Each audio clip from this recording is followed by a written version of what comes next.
bird lady better You than always the do. pigeon lady. But, you know, again, with the I head, know, I I wasn't get looking it. at any I facial know, I features. get it, but I laughed when I saw that. Here's railroads, this is, documents that go with all. Okay.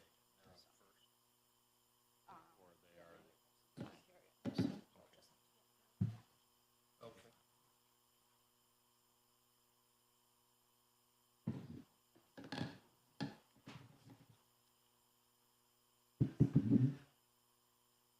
Good thing we're done today. It's very fun for the cabs Yeah. here. Room for one more cab. Okay, well, that's good. Don't think anything. Actually, Let's swear it down to the. And we're first. Yeah, oh, yeah. No. You can Oh, absolutely. That's from cheese. Yeah, probably 8. Yeah. Thank you. You got to shout her out at the end. She was crying. She is so Oh, he's really excited. If Francis does it.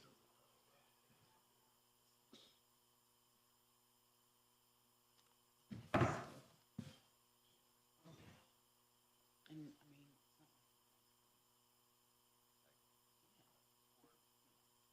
they can see you.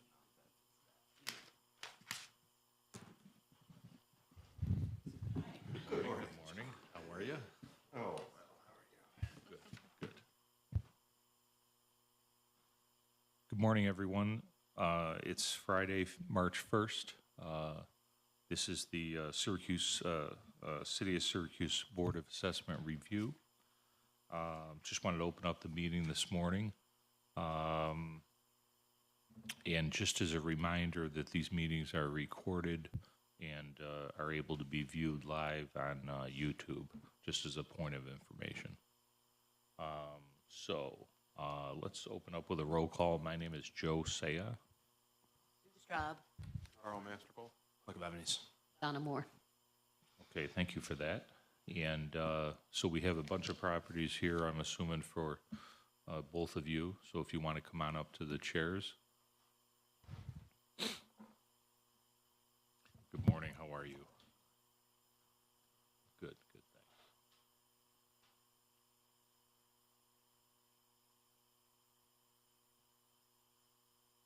We're going to swear you both in, as well as the city assessors, before we get started, but obviously a stack of properties. These are all railroads that run through the city of Syracuse? That's correct. Okay. And is there any particular order you want them read in? No, I don't think the order matters. For the most part, if it's okay with the board, we'll kind of just address them all as a single unit. Okay, all right, that was my next question. So I think the most, and with your approval, of course, but probably the most efficient way is to read them all in then, if we have the same argument. What I'll do before that is I'll allow you to do an opening statement, and then I'll read them in, and then we'll go to you, we'll go to the city, back to you, and we should be in good shape. Okay. Want any coffee this morning? Actually, if you did, we're going to be a little short on cups, but I can tell you, I didn't touch this. So, no, it's fine, we can get more. So if you want coffee, this is untouched. So I'll leave it here, grab it at your own risk. If you do decide to take some, it will, your decisions will be affected by it. So why don't we go on that, and then we'll see who decides to No, take you it. keep it. And if you prefer cold coffee, Ah, here's there we some. go. Yes, exactly. We have more of beer. cups. Well, then I will take a Go cup. ahead. You got it. I drove here from Cooperstown and didn't want to, use any coffee before I. Absolutely. This is much appreciated. You got it. And there's also restrooms nearby, just in case. Thank you. Okay, so let me swear everybody in, and then we'll go from there. If you could, everybody could raise your right hands. State your name for the record. Melanie Boyer? Nolan Kokoris. And Gallagher. Does everyone swear to tell the truth, the whole truth, and nothing but the truth, so help you God? I do. Okay, great, thank you, thank you. Okay, so, go ahead and opening statement, and then we'll go from there, and then I'll read them in, and then we'll, come back to you. Okay, sure. So my name is Nolan Kokoris. I'm with Bonshenick and King, and we represent the New York Susquehanna and Western Railway Company. We have currently before the board 36 tax parcels. They represent about 9.14 miles of railroad track in the city of Syracuse. Combined. Combined, correct. Yep, in total. And of these 36 tax parcels, 5 are classified as billboards. The rest are non-ceiling railroad. What does that mean, billboard versus non-ceiling? So there are a number of billboards on along the railroad line, and Melanie can correct me if I'm wrong, but I believe the intent is to separate those all out into separate tax parcels, to make it easier to ascertain the income and values of those as compared to the Because railroad there's network. income that comes in on these billboards. Yes, and I'd like to add that a billboard-only parcel has no rail associated with it. So where a non-ceiling or soon-to-be ceiling railroad also has rail on it. And there are some billboards that are included in a parcel with the rail on it. So Oh. it's a combined parcel, and some are completely separate. Okay. And the reason why I ask is this is new to us as a board, certainly not new to the city. And, we talked a little bit about how we're going to value these things. So the feedback and anything more that you can add would be greatly appreciated for our purposes. Because obviously, you all are the experts with respect to this. Okay. And so that probably segues into an explanation of ceiling versus non-ceiling railroad, which ceiling railroad properties are given a ceiling that's set by the state.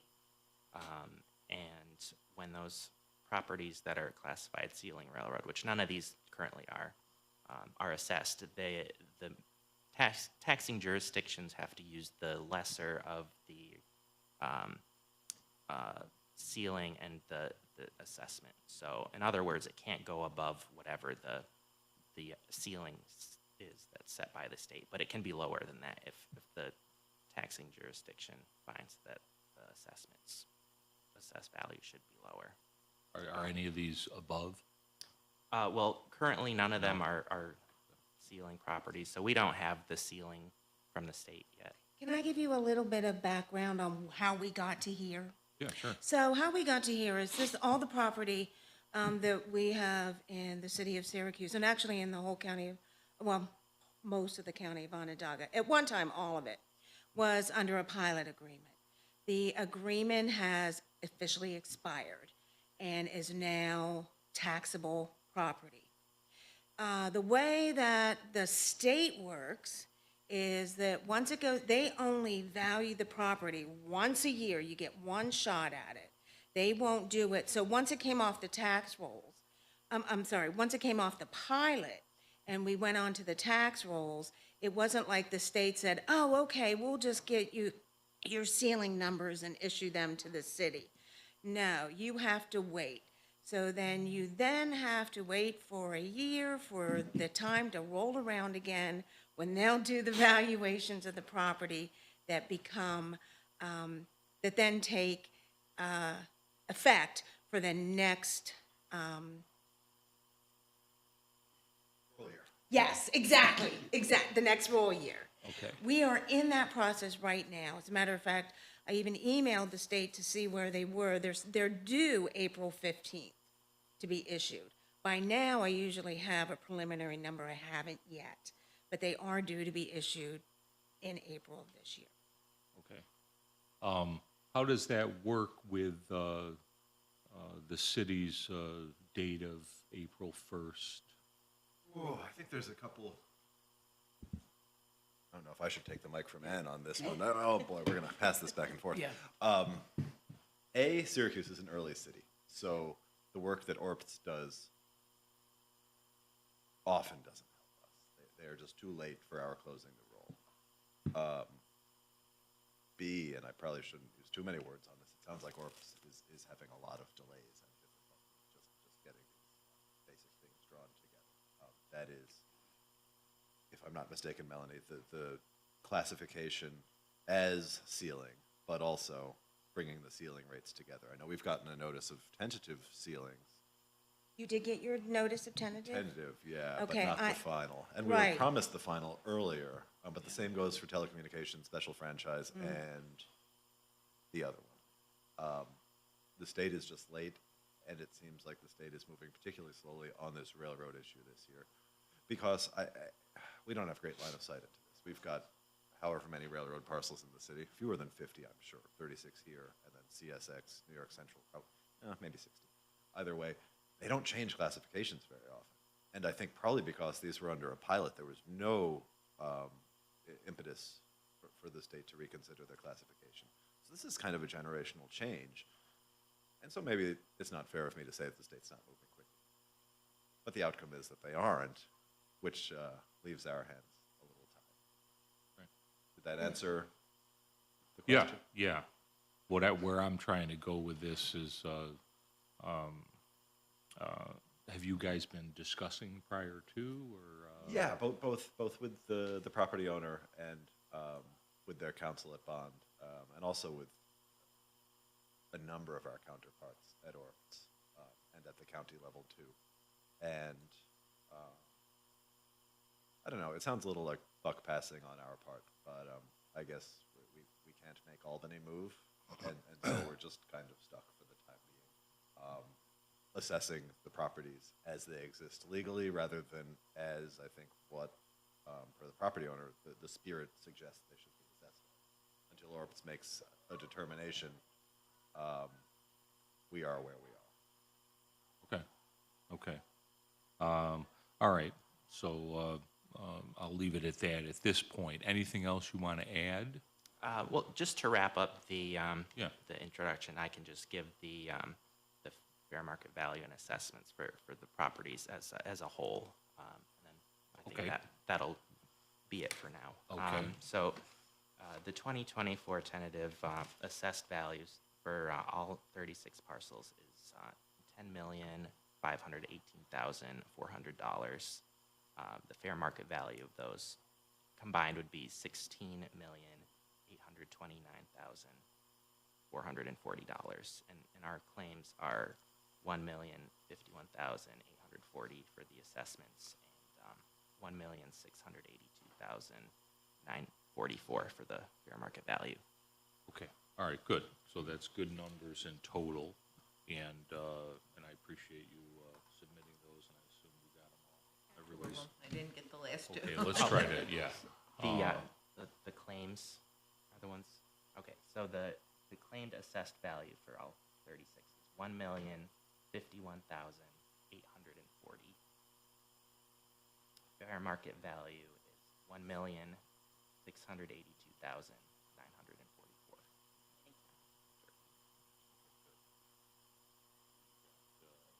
Current tentative claim and market value. Okay. And we've got them individually, of course, but that was helpful. Certainly appreciate that. Okay, so let me go ahead, if that's okay then, and read them all in, and then we'll have another discussion and see what the city's feedback is. Okay, so 1038 Hiawatha Boulevard. I'm going to assume these are as they are on the list, but that may not be the case. Do we want to pull them in order? If you want to do that, why don't we do that?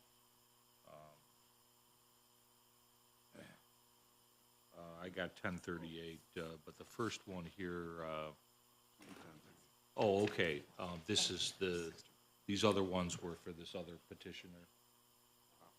Yeah. Gotcha, okay, so the first one is in fact 1038.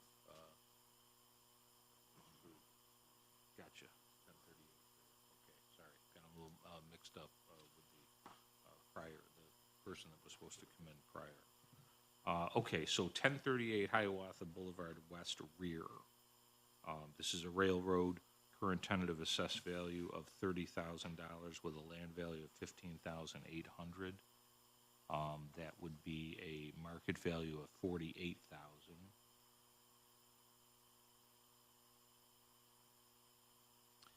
Petitioner believes the fair market value is $4,800, and that would be an assessed value of $3,000.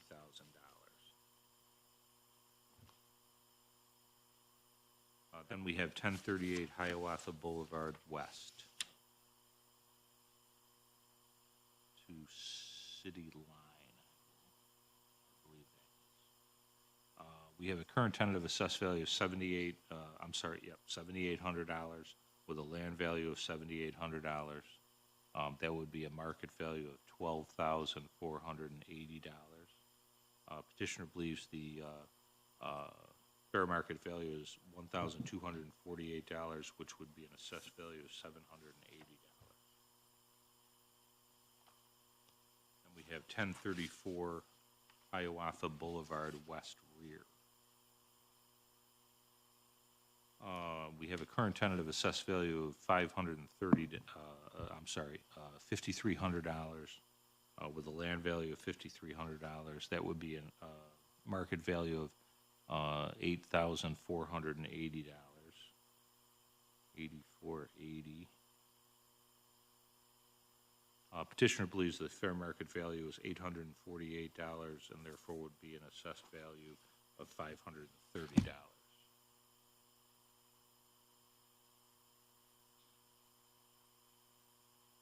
Then we have 116-18 South Geddes Street. We have a current tentative assessed value of $150,300 with a land value of $140,600.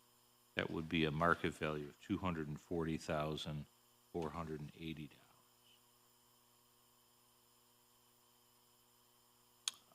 Petitioner believes the fair market value is $24,048, and that would be an assessed value of $15,030.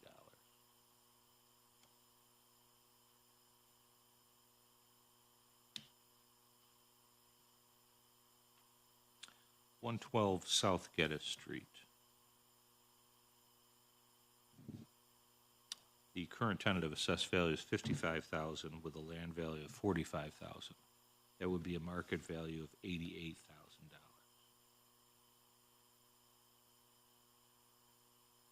Petitioner believes the fair market value is $8,800, which would be an assessed value of $5,500.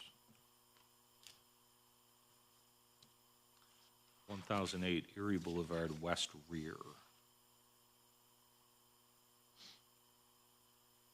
Current tentative assessed value of $428,000 with a land value of $300,000. That would be a market value of $684,800.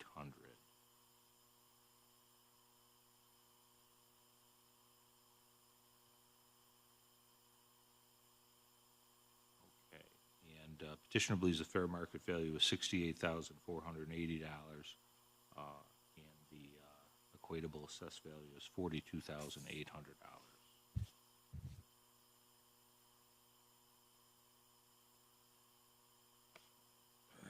This one seems a little light.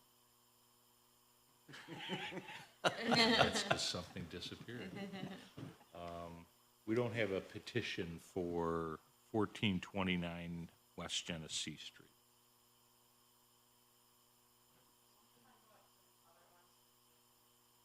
In there? Yep. I've got copies of all. Oh, excellent. Excellent. If you want to thumb through for 1429 West Genesee Street, we may need it.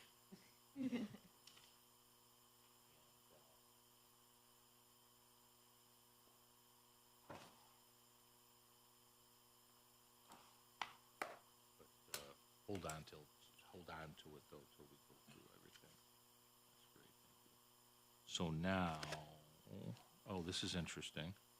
We have two files for 1429 West Genesee Street, so we found the culprit. So we'll just put this right on the bottom, and we'll be all set. Okay, sorry about that. No, and I did check for that. Both of them are in fact just 1429 West Genesee Street. Okay, so we're good, thank you for that. Okay. So we've got a current tentative assessed value of 173,000 with a land value of 113,000. That would be a market value of 276,800. 276,800. Current tentative assessed value $27,680. That would be, I'm sorry if I did misspeak. $27,680 is the fair market value from the petitioner. 17,300 is the equatable assessed value. 1037 Hiawatha Boulevard West. We have a current tentative assessed value of $1,095,000 with a land value of $700,000. That would be a market value of $1,752,000. Petitioner believes the fair market value is $175,200. That would be an assessed value of $109,500.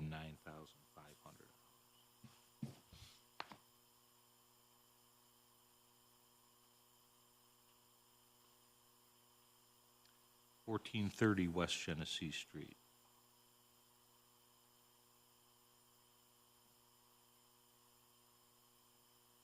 Current tentative assessed value $185,000 with a land value of $184,500. That would be a market value of $296,000. Petitioner believes the fair market value is $29,600, and that would be an assessed value of $18,500.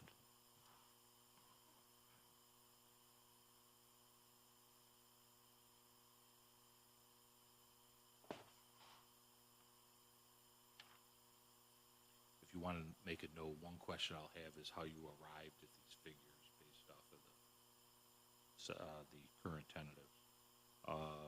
115 South Geddes Street. Current tentative assessed value $1,211,000 with a land value of $1,100,000. That would be a market value of $1,937,600.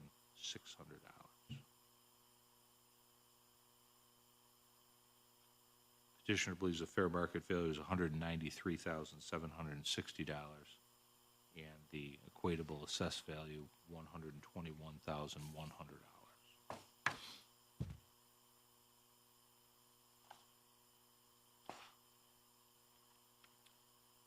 .340 West Jefferson Street, Walton. Current tentative assessed value of $424,000 with a land value of $270,000. That would be a market value of $678,400.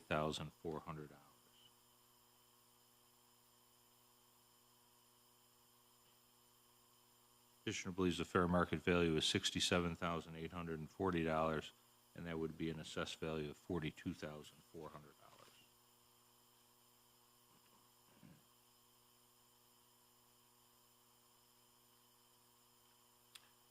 540 South Clinton Street.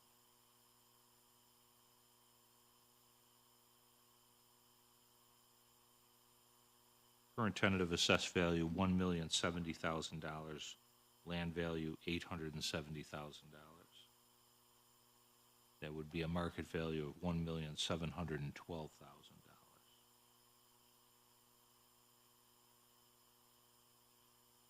Petitioner believes the fair market value is $171,200, and that would be an assessed value of $107,000.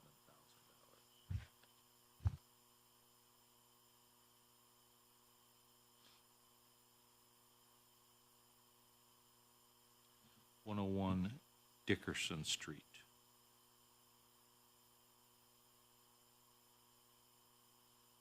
And Clinton Street.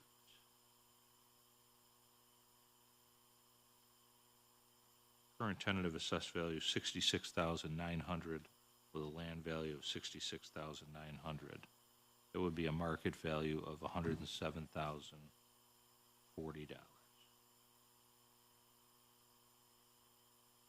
Petitioner believes the fair market value is $10,704, and that would be an assessed value of $6,690.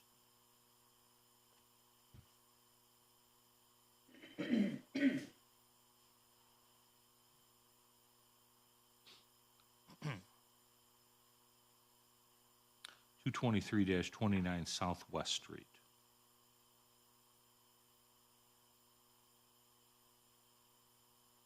We have a current tentative assessed value of $5,700 with a land value of $5,700. That would be a market value of $9,120. We've got a market value from the petitioner of $912, and that would be an assessed value of $570.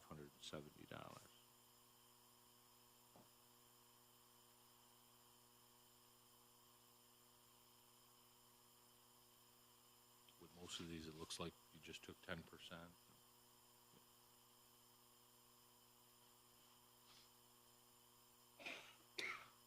212 Southwest Street. We have a current tentative assessed value of $151,000. We have a land value of $126,000. That would be a market value of $241,600.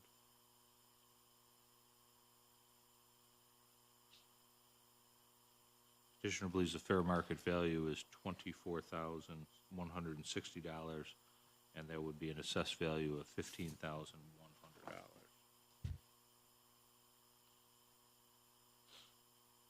We have 802 South Salina Street.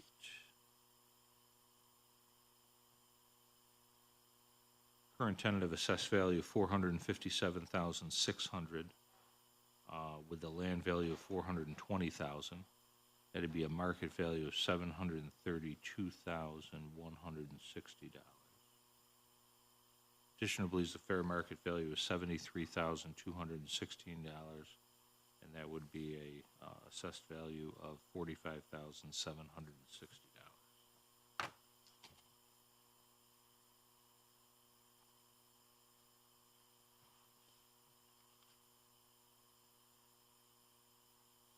(201 West Adams Street).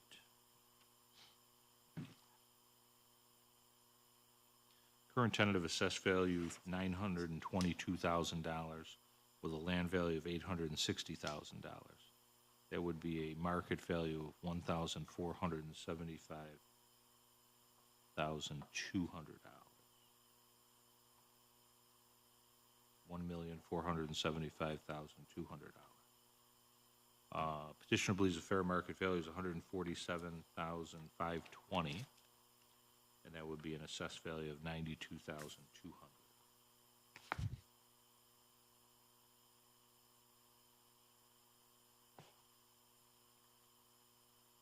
200-16 West Adams Street.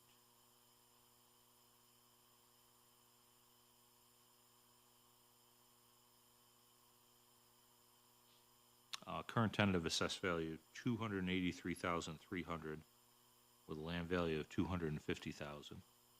That would be a market value of $453,280.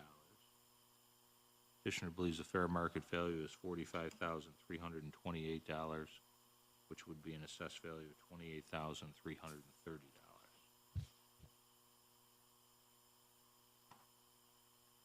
(518) Renwick Avenue rear.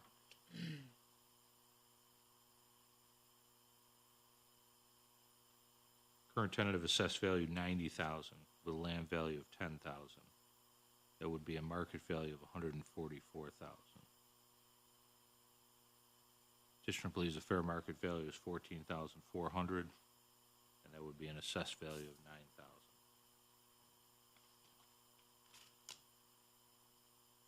(518) Renwick Avenue.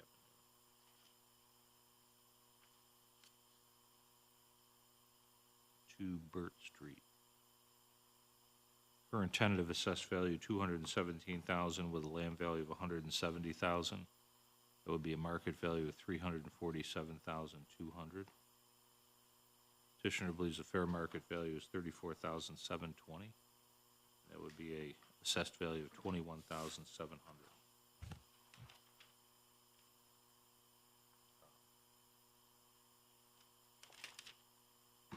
507 Burt Street.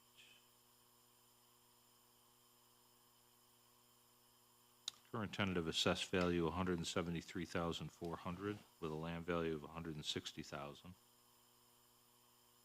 Petitioner believes the market value on that would be $277,440. Petitioner believes the fair market value is $27,744, and that would be a assessed value of $17,340.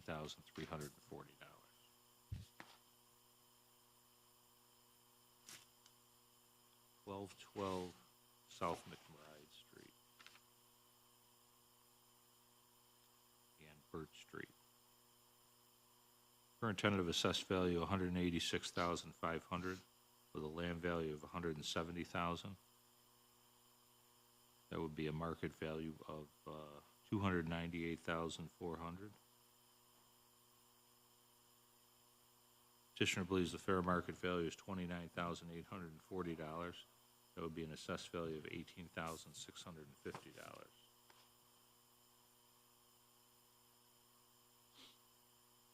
(300 East Taylor Street).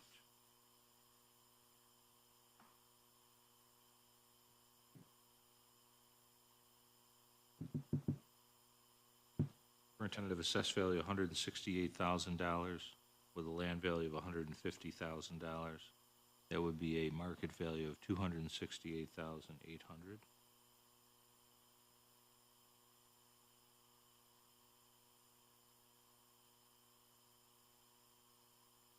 Petitioner believes the fair market value is $26,880, and that would be an assessed value of $16,800.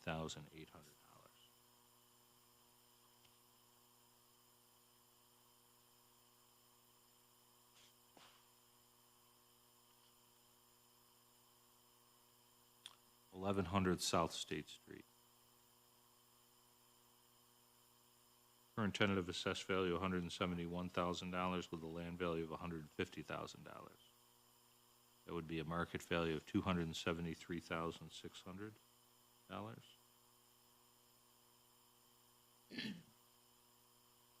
Petitioner believes the fair market value is $27,360, and that would be a assessed value of $17,100.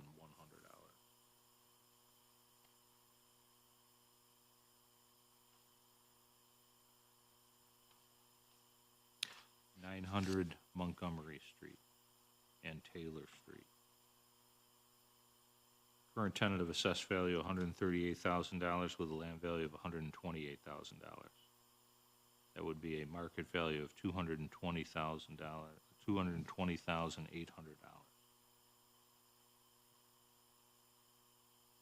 Petitioner believes the fair market value is $22,080, and that would be an equatable assessed value of $13,800.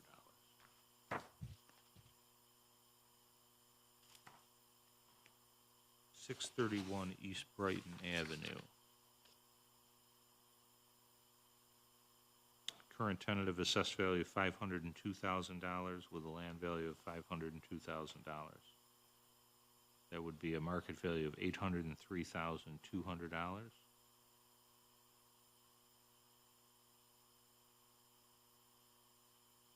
Petitioner believes the fair market value is $80,320, and that would be an assessed value of $50,200.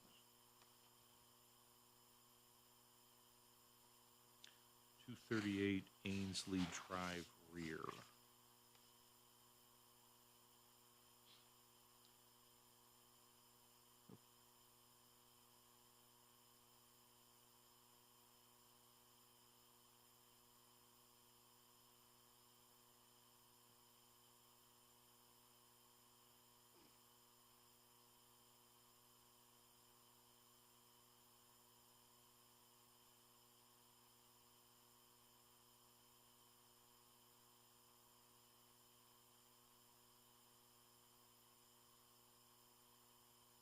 Doesn't usually make a mistake, but blame the delay on Michelle over here. So we've got 238 Ainsley Drive rear.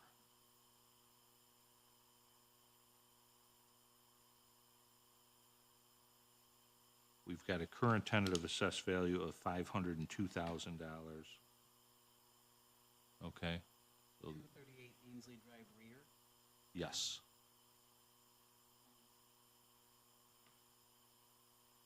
Assessed it, that's right.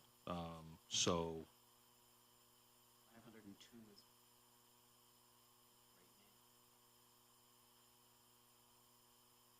right okay.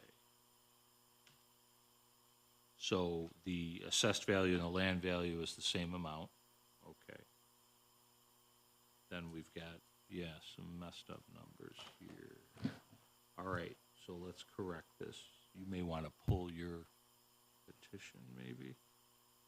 So we've got a current tentative assessed value of $2,700, and we've got a land value of $2,700.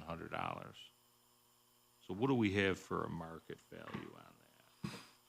For our, 4,320. 4,320. So there's the 2024 numbers. I have those for 23, but my 2024 numbers match with the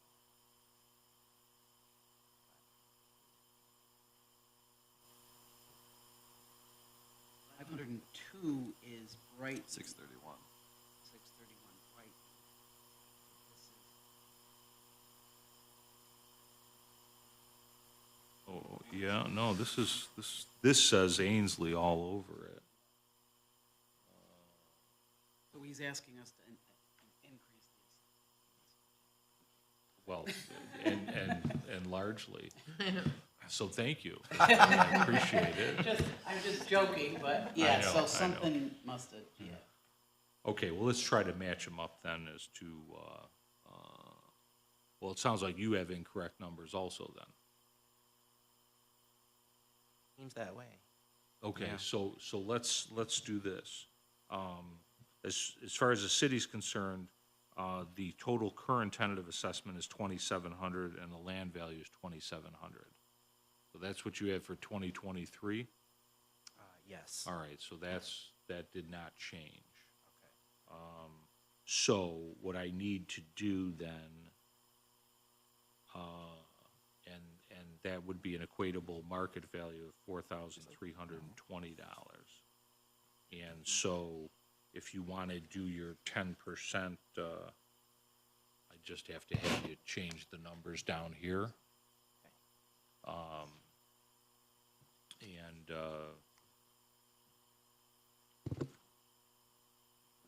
I'll help you with that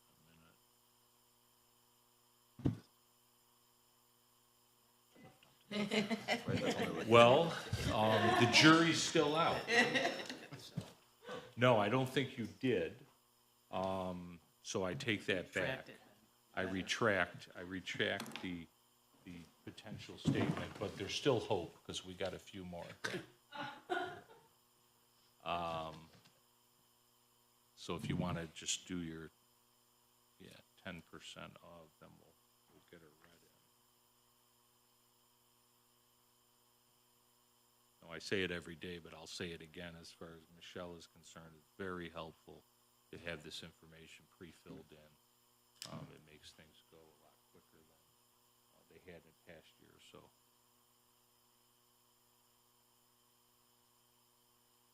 I know, that's right too, so, and that was excellent. Trying to It get out of appears this now. that I'm not really needed on this board, and I'll make an early exit. I'll turn it over to Carl. That'll be that.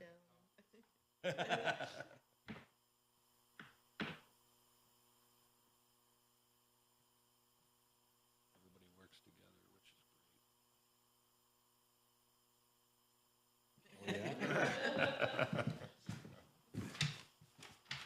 Wait a minute.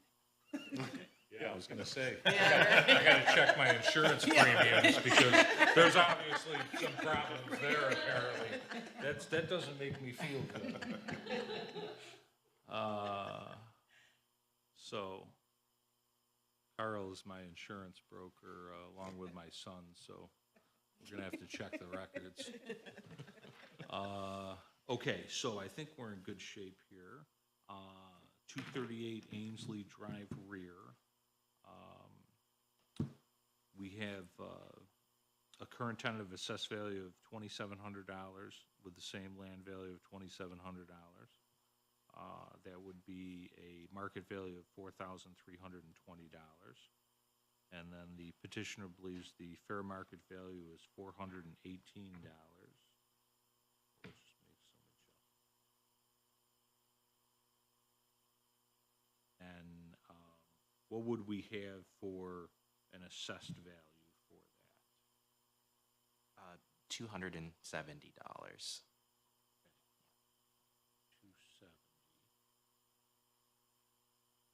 I'll put 270 here. And then if I could just ask you to initial these changes. Oh, sure. Yeah, Absolutely. then that'll just clean it up.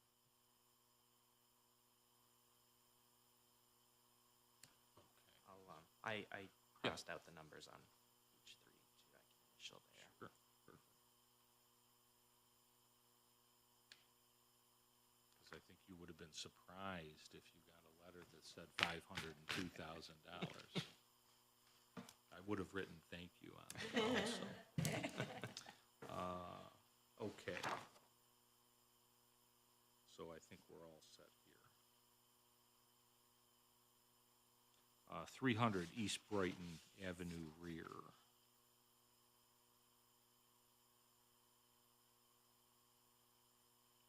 We have a current tentative assessed value of $20,000 with a land value of 0. That would be a market value of $32,000. Petitioner believes the fair market value is $3,200, and that would be an assessed value of $2,000.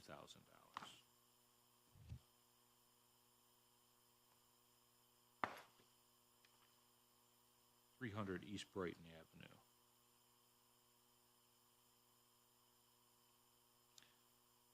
Current tentative assessed value $337,200 with a land value of $316,500. That would be a market value of $539,520. Petitioner believes the fair market value is $53,952, and that would be an assessed value of $33,720.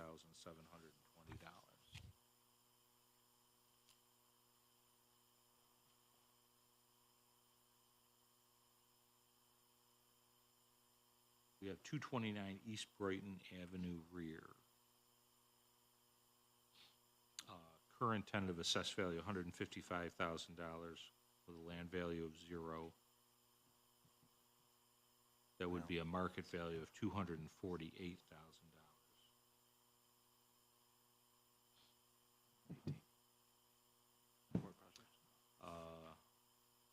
We have a petitioner's estimate of fair market value $24,800, which would be an assessed value of $15,500.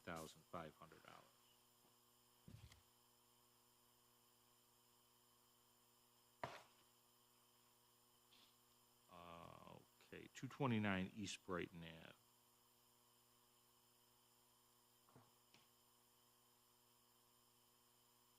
We have a current tentative assessed value of $54,400 with the land value of $54,400.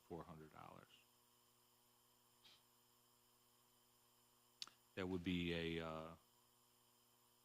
market value of $87,040.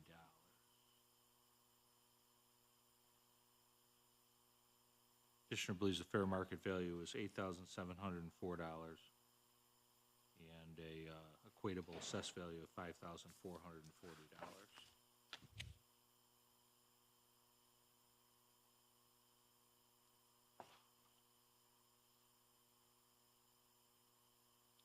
.420 East Colvin Street rear. Current tentative assessed value of $90,000 with a land value of 0. That would be a market value of $144,000.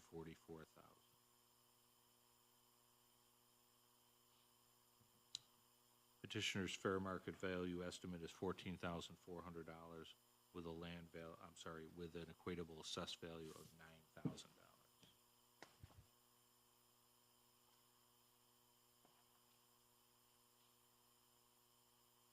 .420 East Colvin Street. Current tentative assessed value of $40,200 with a land value of $40,200.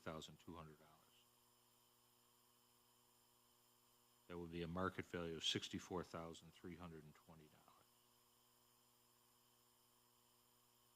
Petitioner believes the fair market value is $6,432, which would be an assessed value of $4,020.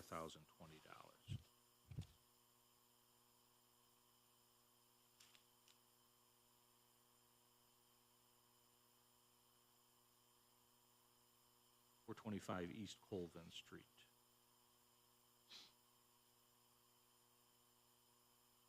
Current tentative assessed value of $421,800 with a land value of $421,800. That would be a market value of $674,880.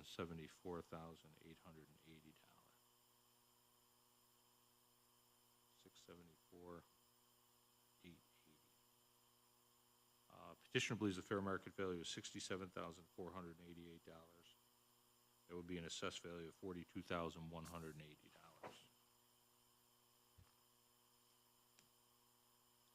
339 Woodland Avenue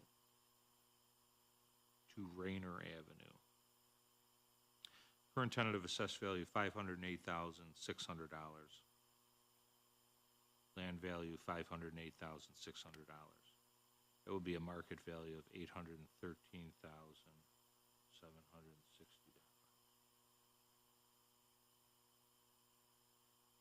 Petitioner believes the fair market value is $81,376, and the equatable assessed value is $50,860.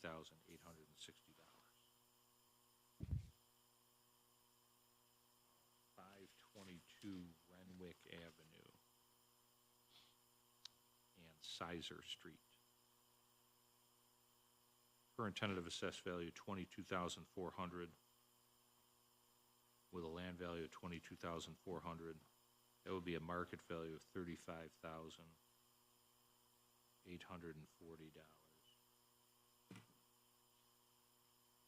Petitioner believes the fair market value is $3,584, and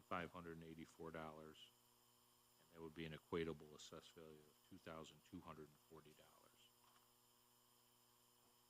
Let me just say before you say anything, we take this, the board takes all of this very seriously. You know, I try to bring some levity into it, and, you know, I don't want you to think that this is just, you know, fun and games for us, you know, very serious issues, and so I just, you know, wanted to make sure that, you know, we were all on the same page with that. But, so with that, let me turn it over to you, and if you could give us some thoughts as far as how you arrived at valuations. Right.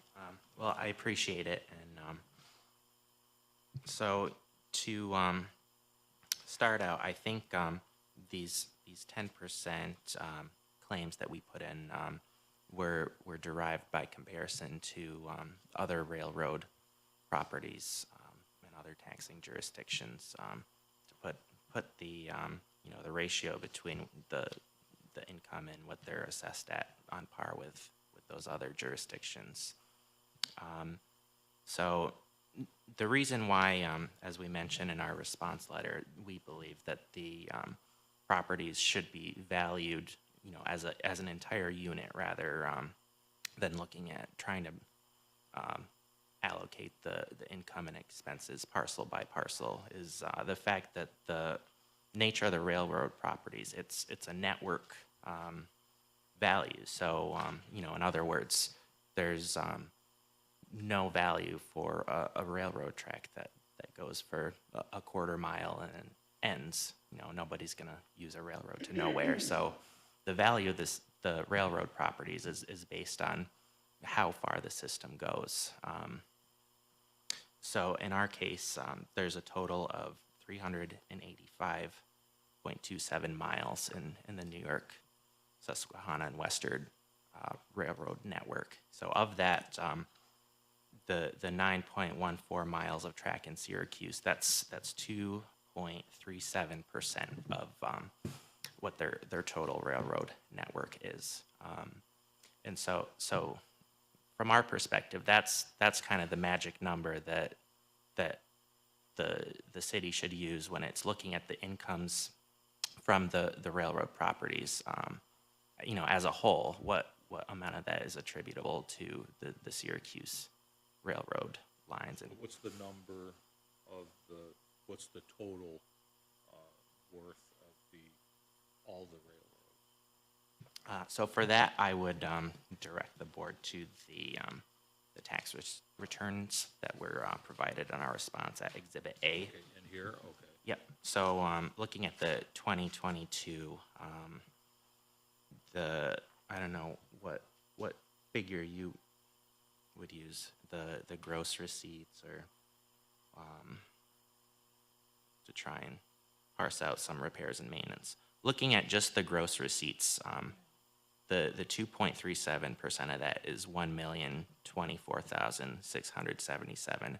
So it's actually a little bit less than the assessed value we claimed for this tax year. We didn't have this information when we were preparing our grievances, so the grievances are a little more favorable to the city, I think, than what we would have put in had we had these If you had figures. that information. Yeah. Okay, and that is in here? Yes, that's in here. That's Exhibit A to our response. All right, very good. So we'll go through that for sure. Anything else you want to add? So as part of our response, we also put in copies of license agreements and billboard agreements. Those are another source of revenue besides just the railway, the track component of the properties. And for those ones, I would just say that those shouldn't be considered in a vacuum as far as the returns from the billboards, because the expenses for those are they aren't broken out for just the billboard properties. They're kind of shared across the whole portfolio of properties for the railroad. So the lease income figures alone don't really accurately represent what the value from an income producing perspective is for those properties. That's in here also. Yes. Okay. Yep. Those we have the chart that lists out what each of the agreements is, and then we supplemented with copies of the agreements themselves. Okay. All right, that's good. That'll be helpful. Anything, we'll come back to you, but anything you want to add before I go to the city? I will add one more thing, and Yeah. so I said don't consider the billboard leases kind of on their own, but I'm gonna do just that, to give you an example, because I think it helps to kind of frame this if you just look at a piece and break it out and follow it through. So, out of these 36 parcels, 5 of them are classified as billboards. So the total assessed value for those 5 properties that are classified as billboards is, let me get my notes here, $1,450,000.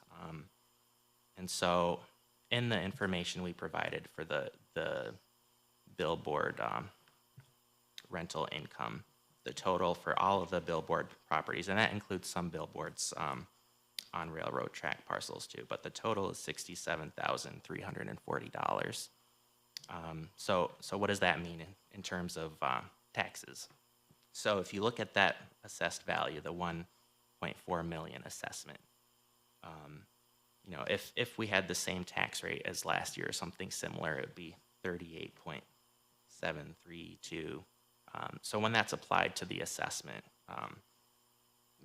roughly the tax bill for this year would be $56,162, somewhere around there. So, you know, compared to the total income from those billboards, 67,000, that's 83%.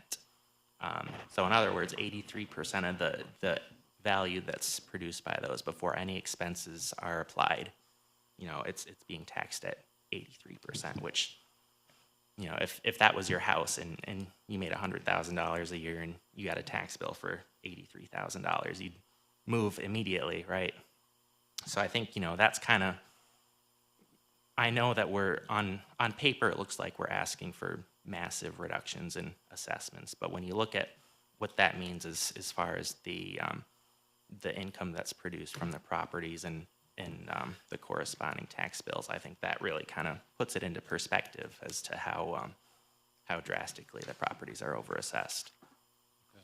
So I'll leave it at that unless you have any questions. Yeah, just, how long was the pilot agreement? 30 years, and that has since expired or is expiring? I believe It's it. expired. It's expired. Okay. As of last year? Expired by its terms last April. Right, Last exactly. April. April. Okay. Okay, all right. Let me just go over to the city, see what they have to say, and then we'll come back, and we'll go from there. So on the land values, and particularly on the billboards, I recognize that the P&Ls tell a story. But I think, as Nolan said, and maybe not why Nolan said it, but the billboards aren't just billboards. In some cases, they're billboards on very large pieces of land. The land has value. Land value essentially sets a floor. So while P&Ls for a monthly lease of X on a billboard might support a very low land value, lower than any of our homes, if a property is 50 feet by 1,400 feet, that land has value. And we can't just reduce it because the income and expenses don't look good. It has a value, you know, inherently, and we support that by sales comps of similarly situated land, ideally in that neighborhood or in that ward. And so on a macro level, we've done that around the city. As a matter of practice, when a property moves from roll section 8 to roll section 1, specifically those that are coming off pilots, we do try to reassess them because in many cases, this is not, I think, unique for being this long a pilot, although it was a pretty long pilot. The world is in a different place than it was in 1993. The market is. Syracuse has gone through a reval long ago, but still since the pilot commenced in 93. Equalization rate has dramatically increased and has since decreased by quite a bit. So we want the property owner to be paying taxes on fair, fresh assessments. So in that spirit, for these 36 properties, we did reassess each of them last year. At least 9 of them, I think 40% of these got pretty serious adjustments. Just in these 3 wards, 9 of them did adjustments ranging from 9 to, I believe, 40%. And all of those reductions, by the way, reflecting primarily the change in land value. In each case, reductions. In some cases, you know, we do our best to stay on top of the inventory. If there are inventory corrections to be made, and that can help refine our values, we're certainly willing to look at that. Depreciation is what it is. I think there's a floor to depreciation. It's still a functioning railroad. But that's a long-winded way of saying we're really comfortable with the values. But the city's position is the crux of this issue is the classification. We don't want to be guilty of unlawful assessment. We've got these as, for the most part, 843s, non-ceiling railroads. We can't assess them as if they're ceiling railroads. They're roll section 1 for now, for better or worse. If we get guidance from the state that changes, we'll do what we can to set this right from that perspective.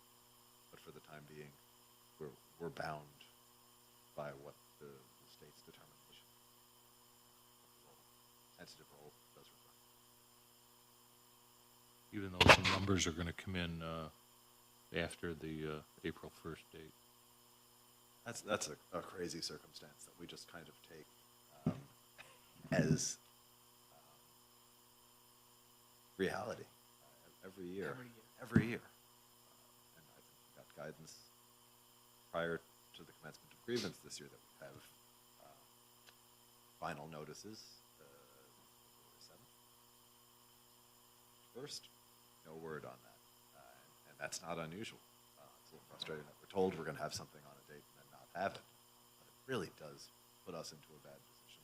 I recognize the state does things, in the spirit of the greatest good for the greatest number. Most of the state has a valuation date of March 1st, today. So that's good, and they don't have grievance till May. That works for everybody. Buffalo, Syracuse, some other cities are early cities, and Right. it just leaves us, and unfortunately, a minority, but still a really put upon minority of property owners out in the cold. And if I could ask, as far as the pilot agreement was concerned, what exactly was the reduction, or was there any taxes paid? We have no line of sight into that. Finance would have a sense, I assume the county would have a sense. We are just assessing in a vacuum. Understood. I just was curious what that agreement was. Must have been significantly less than this, because this is, I think, objectively a pretty big tax liability. Yeah. I believe we Ultimately. went from, 13 million and change on the 23-24 roll down to 10 and change now. But that's a big number. Okay. Do you have any insight as far as the pilot was concerned? No, I don't have any details on the pilot, what the payments were. We were paying a lease agreement.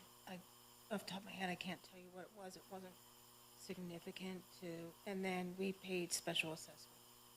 As per law, we still have to pay the special assessments, but other than that, we weren't taxed. Oh, yeah. So that's a difference of $400,000 a year in liability, plus or minus. Absolutely. Okay, that was helpful. Thank you. Can I just add, I'm going to ask this question.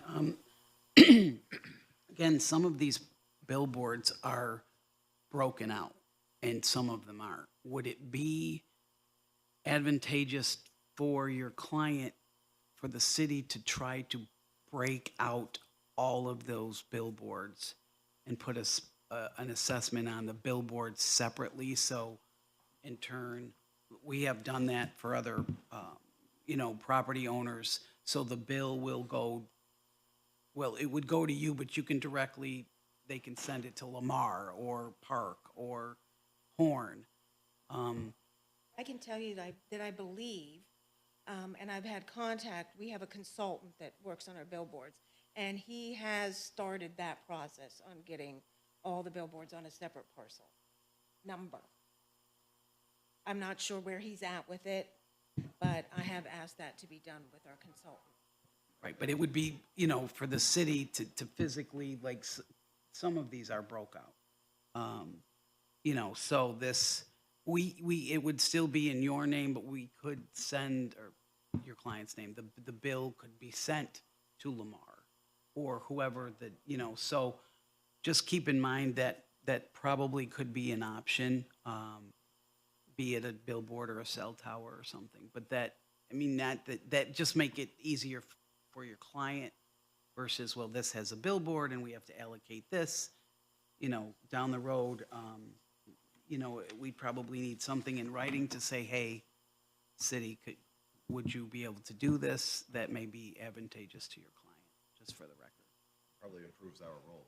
Right. I think that would be helpful and probably a win-win for all parties. But if I may, I would like to respond to some of Matt's comments about the land value. I think that's a very reasonable argument.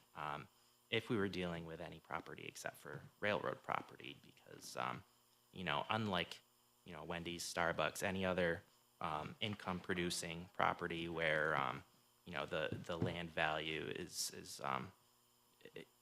it contributes towards the value of the property as a whole. I mean, you know, locations, everything. As you all know, land isn't universally valued all the same way. There's a lot of things that go into what makes a piece of property valuable. Its location, its size, you know, things of that nature. Which for railroads, they don't really come into play because there aren't any comparable sales for railroads. It's an infrastructure property. It's all federally regulated, so railroad companies can't sell off their property without federal approvals. It has to go before the Surface Transportation Board.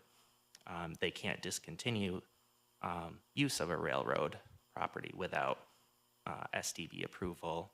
And, you know, even for the conveyance of title from the IDA to the railroad, they had to go before the STB to get approval for that. And that's included in our papers. I think it's Exhibit C. So this really isn't a case where there's any comparable sales, comparable lands, because it's so intrinsically tied to its use as a railroad that you know, the value of the land on its own is kind of negligible, because it can't be developed, you know, without getting that STB approval. And I can tell you from personal experience trying to purchase properties that were formerly railroad properties where the ties have been removed and it's just a vacant strip of land. It takes ages. I have a case that I took when I started at my firm in 2020, and we're still trying to get this property. So it's like a years long process, and really very little incentive for you know, a developer to come in and want to go through all that to acquire a property when there's, you know, low hanging fruit elsewhere. So, you know, to the extent that the assessments are driven by the land values, I think that, you know, approach that with caution, because you have to look at the fact that it is a railroad use. It's a specialty property, and the value of the railroad, as I mentioned, is driven by the network as a whole. And so, you know, that's why we're leaning so heavily into looking at the total income produced by the railroad, and then, you know, figuring out of that what part of the tracks are situated in the city of Syracuse, and then, you know, however you want to divide the value based on that between each parcel. That's up to the city to do that. But, you know, I think you have to start with that pot of what's actually being derived from the Syracuse tracks.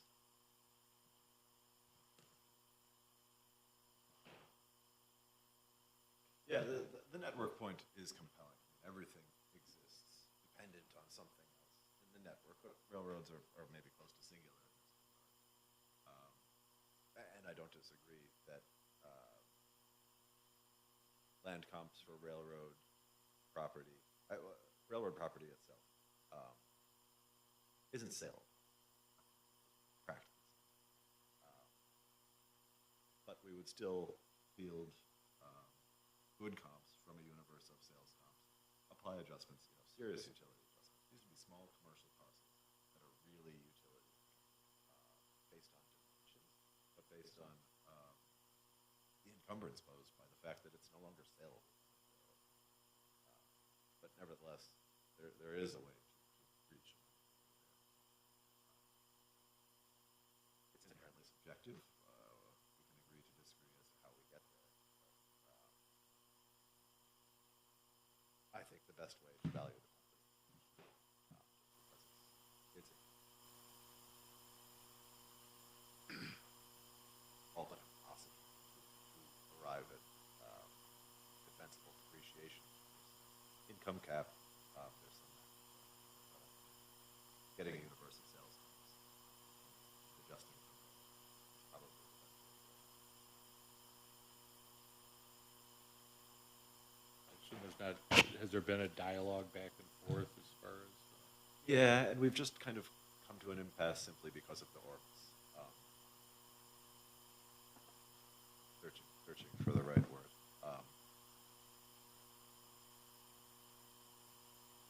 intransigence isn't it, but the fact that Orps has been a little slow and a little less.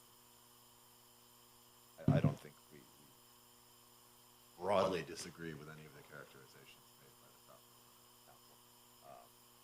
It's just that we feel that we are constrained until this is allowed. Any final thoughts? I think I've addressed everything I wanted to. I don't know, Melanie, if you have anything to add. No, I think we're good. So, we will, obviously take a lot of time with this. While we're here, Melanie Nolan, do you have any insight into whether, when the state does issue its determination, that they give us the latitude to reclassify the property retroactively to an 842, to a ceiling railroad? Well, so you said that you've already received the preliminary. Just the ceiling, not the determination. Oh, I'm sorry. The But that might have ceiling. been, yeah, simply the ceiling So number. usually, now unfortunately, I didn't get a copy of that. I usually do. Yes, because you can, so the state does have a mechanism, much like this, where you can do the same thing with the ceiling before the final ceiling is announced, and usually that's in this same time period, which is right now. It's, if you disagree with it, since you've received the preliminary, it should say right on that piece of paper what time frame you Go have. to the Harriman campus in Albany at 10 a.m. on such and such a date and sit Yeah. and grieve. Yeah, we always forego that opportunity because it sounds daunting. But yeah, that's right. That's the method. Yeah. That's, Is it protocol, are you able to supply her with that document? I'm okay with it. Would law say that? I'm yeah, not- I I'm reached not out to steering them, that to Floyd. and much like he said, I reached out to them the other day and have yet to even receive an email back from my Okay, with contact. council and you guys, that We would have be it, we good. have it handy. I've got no objection to sharing that. I think It's public literally on document. my desk. So. Yeah. Okay, yeah, this Okay. way, you've got something to go on Right. here. We want to Okay. make this process as not unpleasant as possible for the property owner. I recognize that this has been a series of And headaches. transparent. Yeah, and that too, yeah. Yep, absolutely. And I try to,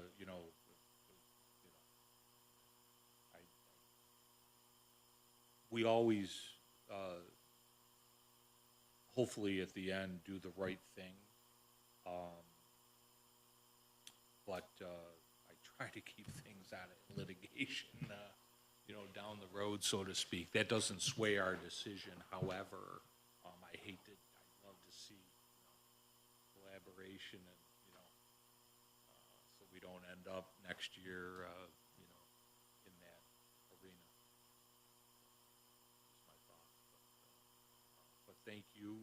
So does she go down to your office to pick up that paper, or you send it or I can email You it? can Email email it it to over. me. Yeah, I'll That's email fine. it. Yeah. Okay, all right, so that's great. And anything else you want to add in final summation? No, nothing else. Thank you to the members of the board and members of the These city two for- were not interested that much.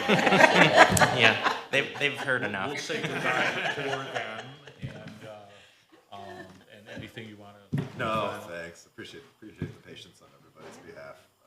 No, I appreciate all your work that you've done to get to hear everyone. Yeah. Thank you. Yes, no problem. And so the city will send out 36 notices or so at the end of, at the beginning of April. So look for those, but I think it was a good meeting. Yeah, good. Thank you. Thanks, Nolan. Have a Thanks, great Melanie. weekend and drive careful. I will. Do I have your card with you? I might.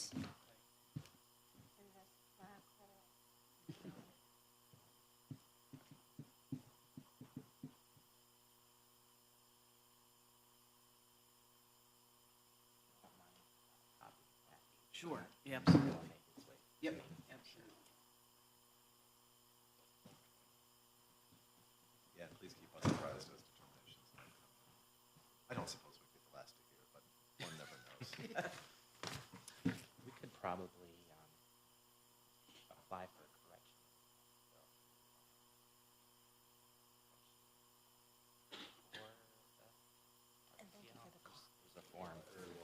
actually very good. Just got from our friends. Yeah. Not bad. We, Very well. Drive carefully. You're going back to where? Cooperstown. Okay. What's that, 2.5? Oh, no, hour and a half. Oh, okay. Yeah, throughway. Way to Herkimer or something? Yep. or- Yeah. Yeah, Mohawk, straight Okay. down. Okay, very good. Well, enjoy your weekends. Thank you. Yes. Thank you for coming. Thanks. Okay, so, Michelle, just some guidance. Is this person, is this? Yeah, she's, Oh, okay. and these are exemption. Oh, okay, all right, and these are, okay. Good morning. If you'd like to come up and have a seat. Helio Health. My name's Connie. Okay, I normally would have documents and folders with me, but long story. I represent Helio. I think Ann, I sent you all the forms last night. I might. let me do this before we get Sure. too deep. I'll swear you in. Sure. And then we'll go back to your statement, and then we'll see what we Yeah. have to do here. So if you could just raise your right hand, state your name for the record. Consuelo Bless you. Lickstein. You swear to tell the truth, the whole truth, and nothing but the truth, so help you God? Okay. So go ahead, go on with what you were saying, and then we'll figure out what we should do with these. Sure. So I work for Helio Health. I'm their general counsel. I've been authorized to speak on the company's behalf. We received notice that our not-for-profit tax exemption renewal application for 3 lots were denied. Okay. 2 are 622 West Onondaga and 624 West Onondaga. Those are 2 lots that are right next to each other. They're right next to our property at 630 West Onondaga Street. We run a program there. It's a residential reintegration program. We've had it since long before I worked at Helio. I've been there for 8 years. My understanding is that it would be helpful if I provided additional detail on what happens on those lots. Those are vacant, grassy lots that are right next to a property where we have residents who live in our program. Residential reintegration is sort of the last step of substance use disorder treatment, reintegration into society. It's where people, they live in their own unit. We have case managers who visit them once a week. They start to sort of get back into the swing of things with their life once they've completed detox, rehab, and other levels of residential care.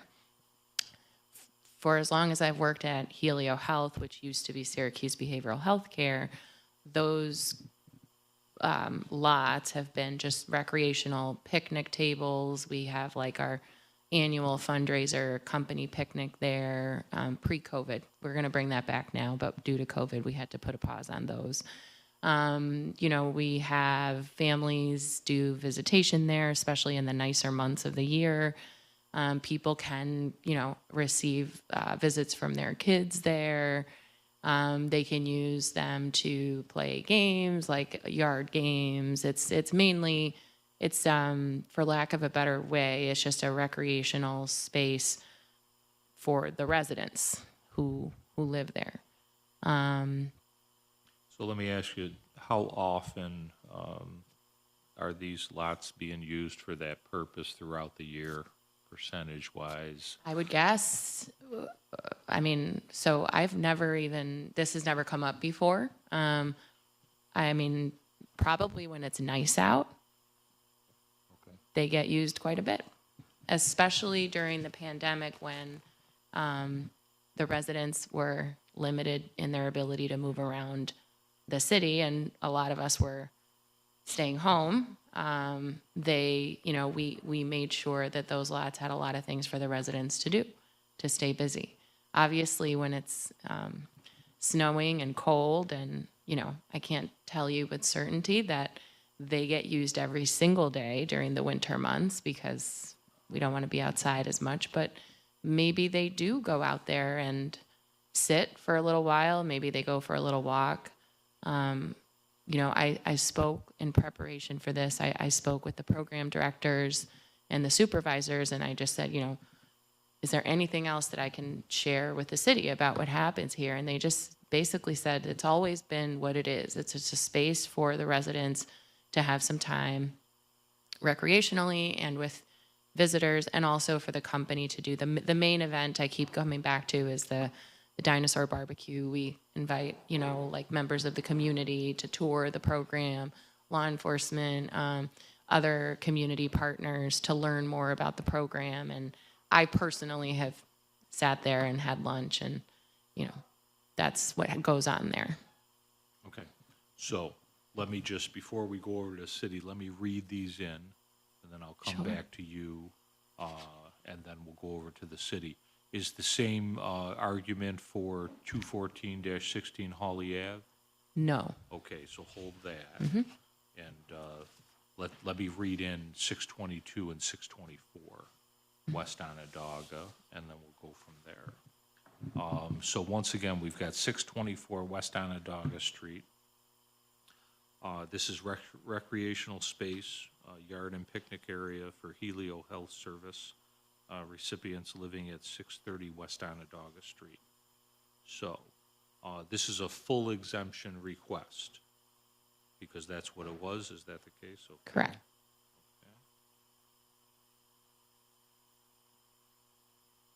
And we have a current tentative assessed value of $3,000 with a land value of $3,000. That would be a market value of $4,800. And the petitioner didn't supply anything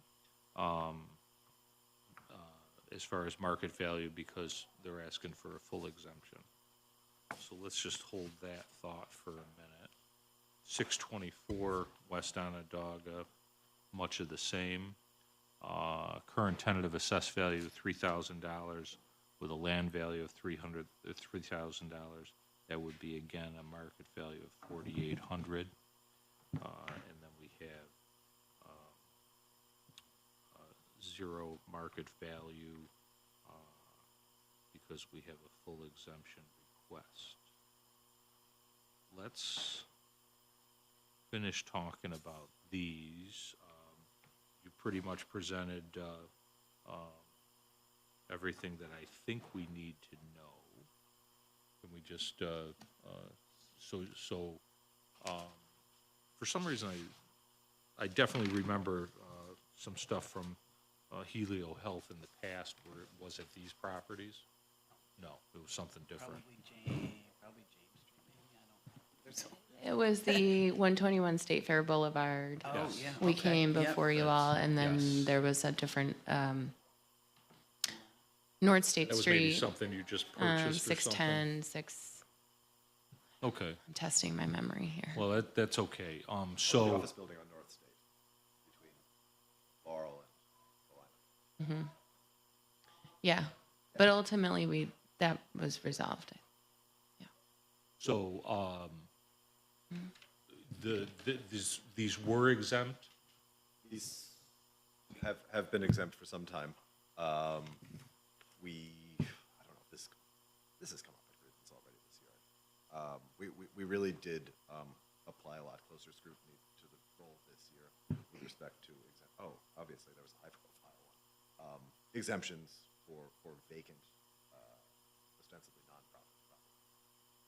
And these were two, perhaps, at least these two West Onondaga lots were two that were removed as a result of that review. The impression was that they're grassy vacant lots. No sign for any assessor field work that there was any regimented ongoing activity there. Obviously, there's some suggestion that that's not the case.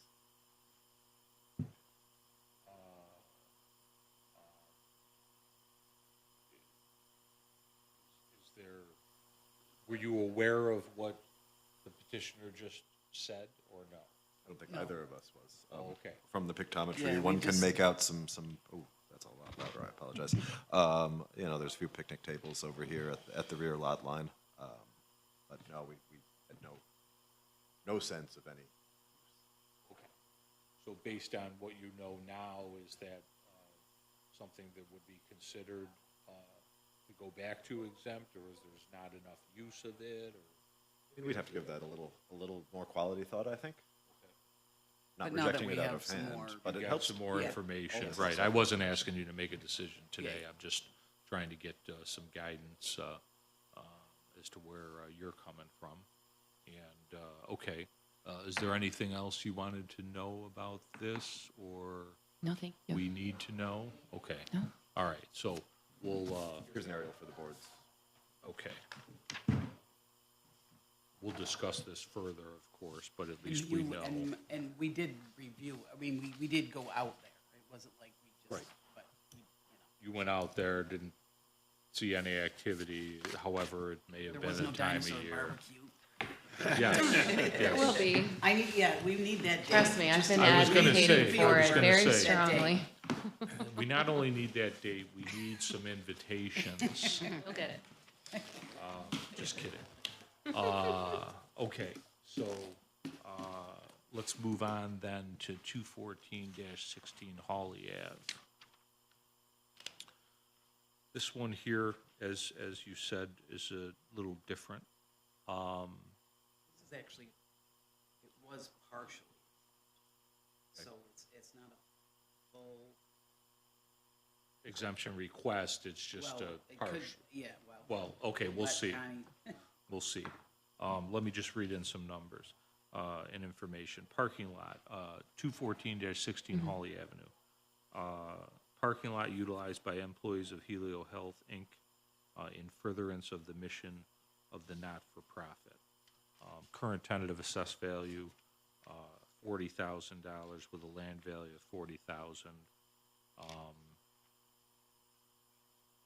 And we have a market value of $64,000. Now, as far as the petition is concerned, we have nothing filled in, so I'm assuming that you're looking for a full exemption at this point as opposed to what was a partial exemption. Correct. Okay. So we'll just note that, full exemption request. And,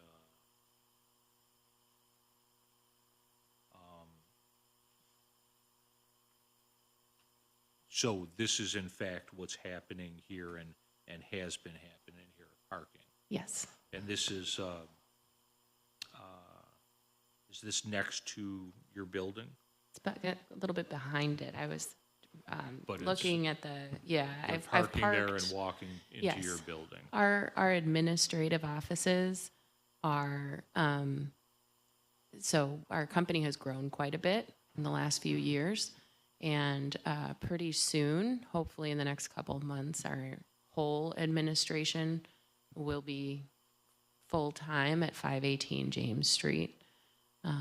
And even now, there's many residential employees, like company employees, who come in and park there every day. And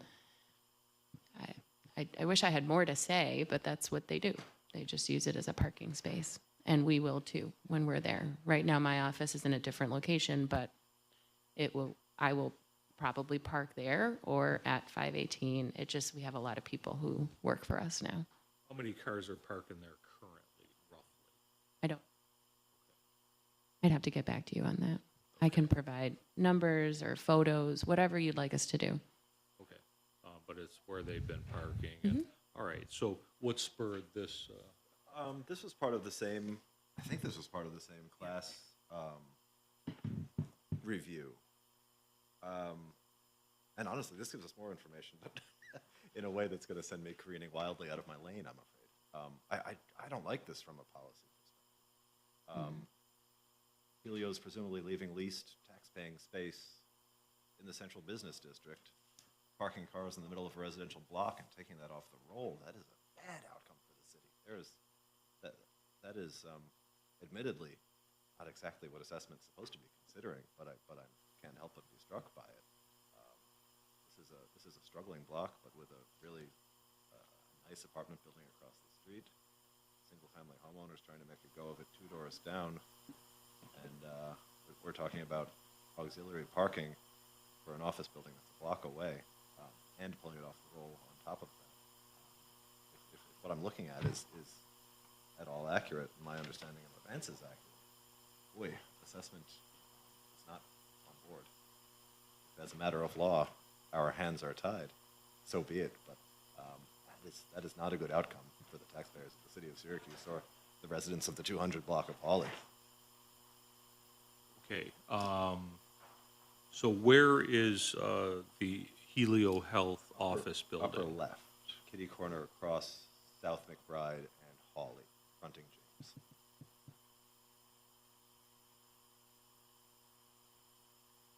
Upper left, So if you see the intersection of South McBride, or sorry, North McBride, and Hawley. and Hawley there, so it would be that large block.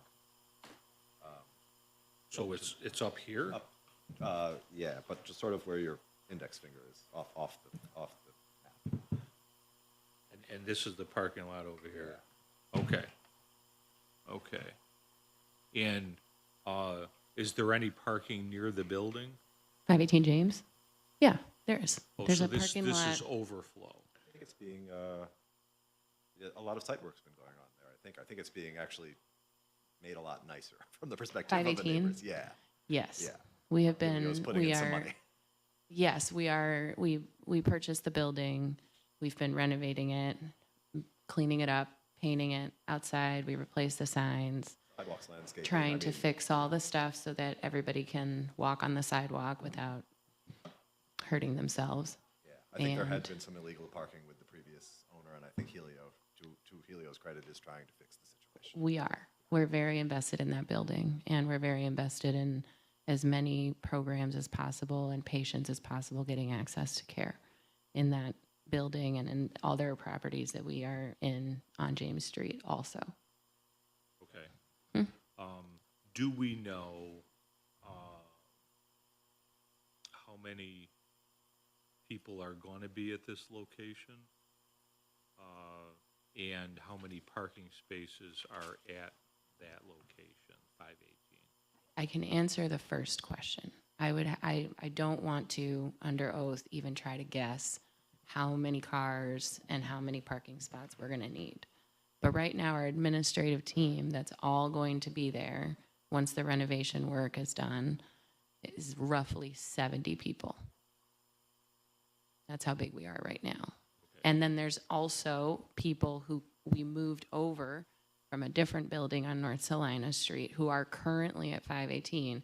That's on top of those, so 70 plus those folks. I would venture to guess that's maybe 30 people who we've moved over so that our residential clients that can meet with their case managers. All of those case managers are now working out of 518. So like 100 people, if I had to What we guess. need to know is how many parking spaces are at 518 and if they're going to need overflow. I think that's kind of the gist of it. I don't know that the city's in a position to dispute whatever that number is. I just, Was a reason though that 10% was Yeah. on the roll last year, and I think it was just that, was it being rented? yeah. IMA. Partially. Yeah, there was we had a tenant in the building, but we no longer have the tenant because we're making the whole building Helio Health and moving all of our admin there. Okay. Yeah, All right, so that's no longer happening, so it's all Helio now. it's just, your thoughts are that because you're trying to bring everybody in, ultimately, I'm gonna have to go drive by and look at, both lots and If see I what, I may, Anne, I'm happy to send you the numbers. I'll ask our operations team to get those to me and let me know. I'll forward those along probably later today. Yeah, I think that would be good, not knowing what, ultimately, is gonna be decided. I think that's critical information, to try to make the right decision. Yeah, agreed. Anything else you wanna add? No, thank you. Okay. Anything, Thanks, Scott. all right, well, thank you for coming in. Of course. Appreciate it. Thank you all for your time. Waiting. Of course, no problem. Now that you know all about railroads. A little bit. It was Yes. therapeutic Yes. for me to be sitting here listening. Thank you. Yeah, thank you very much. You too. and I'll tell you, I don't know much about it, but I think it sounds like Helio Health is an outstanding organization in the people that they help, that, you know, need help, and so I you know, regardless of how things turn out here, I think it's an outstanding organization. Yeah. Have a good weekend. Okay, I think, is that, that's it? Jeez, I'm gonna shed a tear. Do we have any other grievance looking to rush through the door today? I know we've heard from a couple of people who did want to grieve, who were told that Well, we can stay. you missed the 31st, you missed, Yeah, and that's it. you missed the 29th, you missed the 1st, and that's all she wrote. So there were some, Well, I can think of 344 West Genesee, yeah, I haven't heard. Oh, yeah, I don't know. I mean, you want to try to reach out to anybody? Did we get three, Chuck E. Cheese's, or we just got that letter? We got the letter from them along with, stuff that I'm talking before. we didn't get a grievance. Did we get a grievance? Yeah, they didn't show up on Oh, February that's 9th. right, on the 9th. and I do think because that was the same council as 919 East Genesee Street, I think we moved to this, right? Did we read that in? Yeah. Yes, they were Yes. ready. Oh, okay, all right, so it's not something we have to read. I'll put the information, but they only sent over for,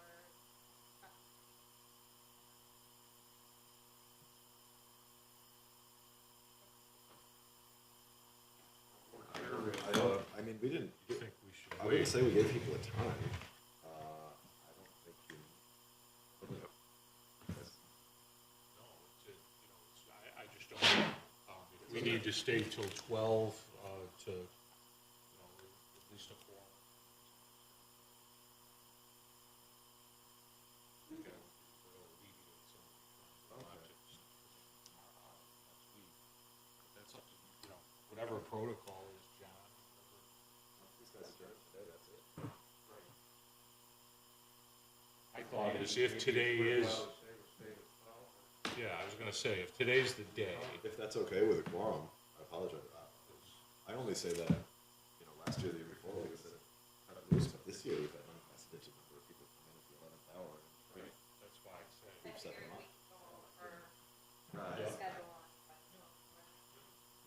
If somebody absolutely has to leave, we need 3 here, so. I can stay.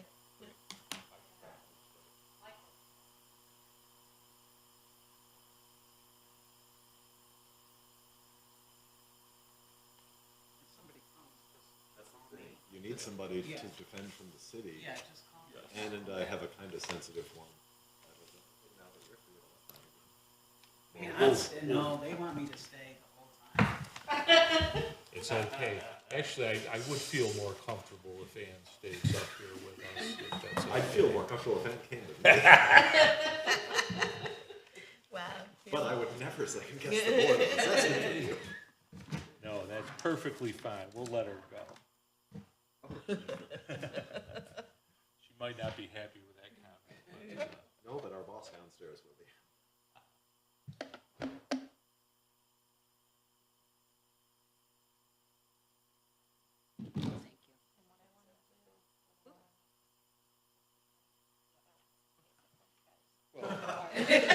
Carla's got a vacation on the brain. we're gonna go over, you gotta go.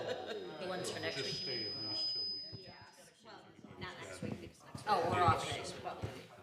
Here is a row of them, Okay, so just keep that with you. okay. Because then, if, I'm not around Thursday, Then I, you have one. thing I So did, I you don't didn't have to give wait one. for me.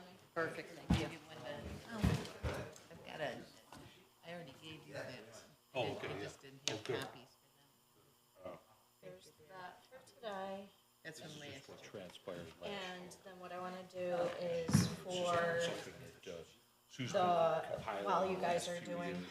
Basically, so what that it you does is have it one just time you in tells case us that, if we because lower obviously something I over won't the be city. in with you, so then you don't have after. Right, Come so in you and have when a you get, question, not yeah. have to worry about. And when you get low, I can replace or whatever. but Okay. I gave both, So is you it and just Donna. Donna, there's just the two of us? Just the Okay, two of you. okay. And I'll come see you if we run out. Yeah, Donna's got, sheet two.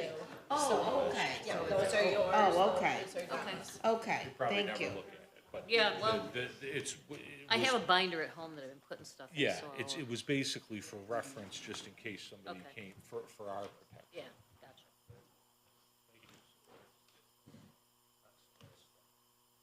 Again, as I was just telling Donna, it's always gonna be used every day, but Once in a for a while. rainy day, Well, absolutely. and you guys have such good memories, you remember, I don't remember. It's nice for me to go back and say, oh yeah, I remember that now.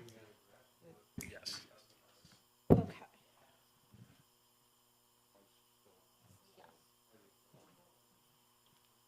So, does anybody have any days that, we know you had the 22nd, Yeah, that's. March 22nd. It doesn't necessarily mean we're not gonna meet Yeah, that no, day. I know. But we're gonna try to work, is that a full day thing? Okay,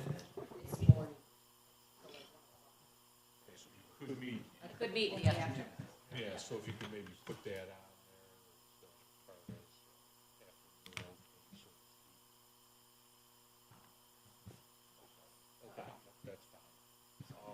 This I- up here, Yeah, I went through, those are the days that you haven't done yet, and how many are on there for each day. is it possible for me, I have to come down, is Ed in here today? Ed? I believe so. So what I'm getting at is, I'll got come 9 back minutes. anyway, maybe I can get a copy of this final version, maybe this is it. Ed's right?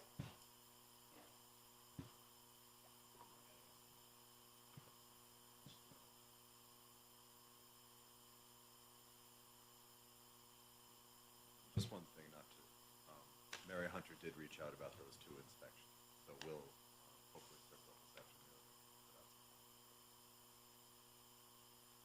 Is there another inspection? Mary Hunter's too? Yeah, Which ones she's, were hers? the White Memorial Building over here, 201 South Salon. And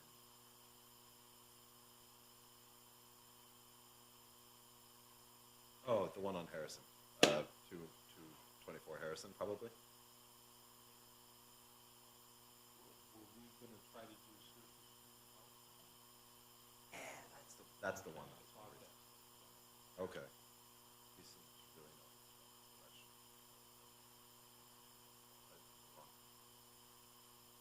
Yeah, and again, I'll try to, whatever time, I assume Michelle will send out, and then I'll try to work around it. So you think it's okay? You're okay missing it, Carl? He's gone. Yeah, I know, so. Yeah, so, I think we all wanted to walk the Scotties, right? Right, yeah, when's that's right. Carl's gonna leave his wife in Florida and fly in, and then he'll go back. So if Carl's gone next week, the question is, how long? It's an Eagles song. Was. We're going to see the Eagles. Yes, no, it was a good year, I think. Fun. Good luck. Oh, you're meeting with the mayor? Steely Dan. You're meeting with the mayor? Think so. With the mayor? So you're or- meeting with the mayor, and, oh, good, what's your target on?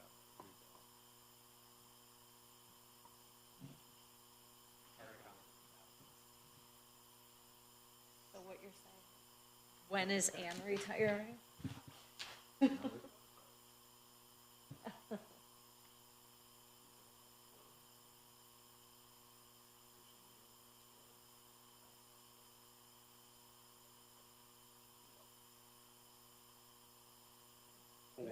For next year?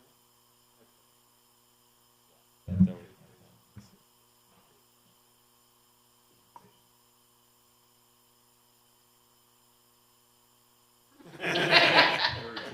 Good luck. I was gonna retire, but I'll have to stay on for a few years.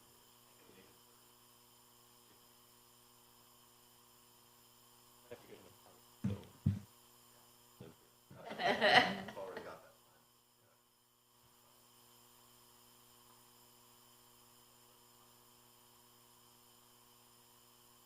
That sounds perfect.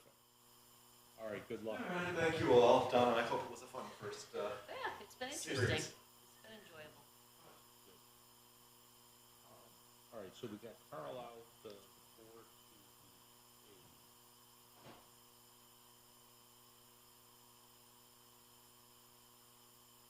What is F then?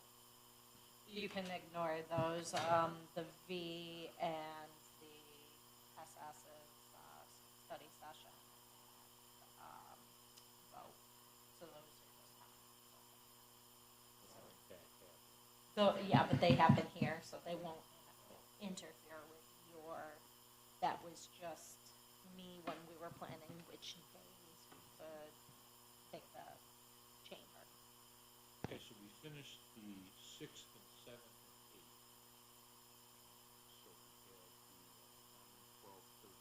This is good for me. I mean, I'm just gonna go through it. But, okay. So, and then we've got no Donna, no. I'm pretty flexible.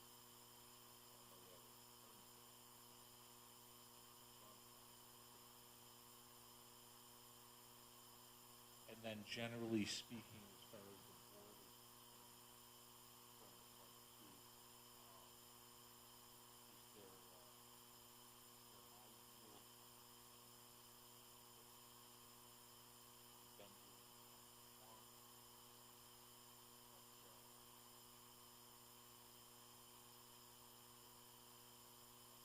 or just trying to get, is there an ideal time frame for you? Not that you're there, but what I'm saying is from that reservation. Haven't really looked at the engineering, thing It's yet like a or hit or whatever, miss. but yeah, there might be some days that maybe it might be booked, but I don't think there's anything.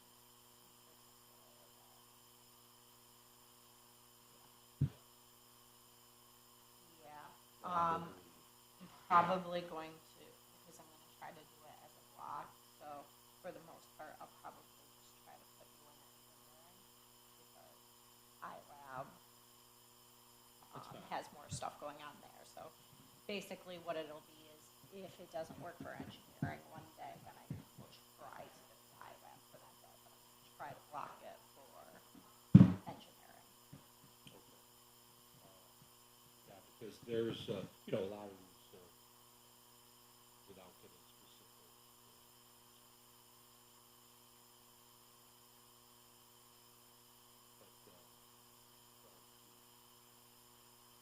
But, you know, and again, you know, try to allow a certain, Yeah. sometimes, want to go over, a lot of times, like, under. Yeah.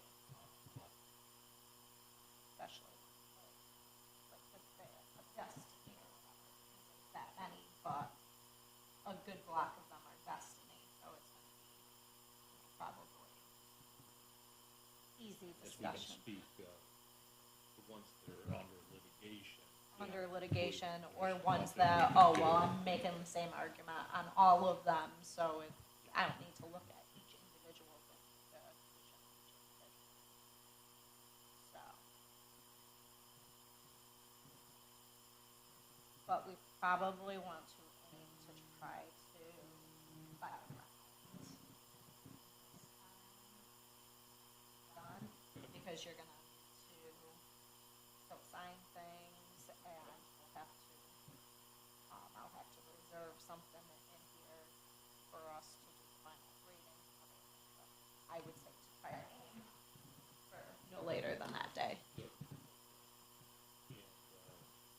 guys, off that day?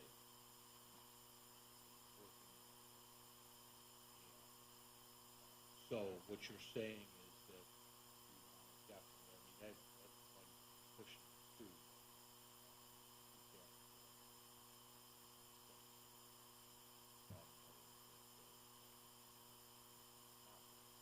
But you can't, that'll be a drop dead. Try to get just gotta Yeah, exactly. see. Yeah, because obviously, the 12th and the 13th, you should easily be able to do those in one day.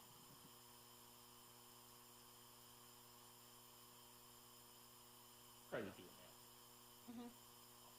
but that's where the win rate is obviously.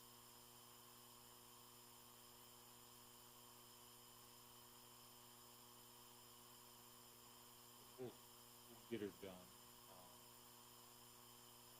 But as Carl said, let's try to shoot for, why don't we try to do a 10 to 1?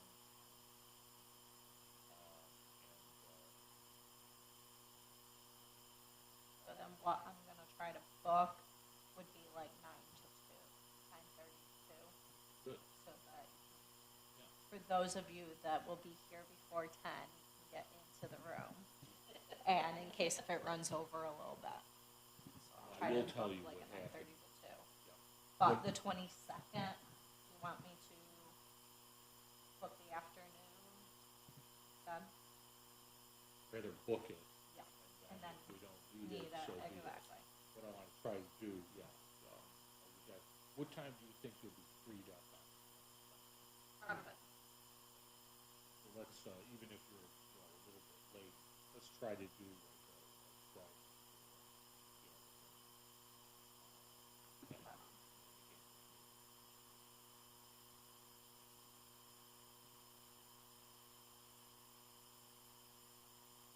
You're not available in the afternoon? But if we were, yeah, but if we were to schedule the 9:30 to 2, that's right. Yeah, we were early, but that's good. You could maybe just put that on there.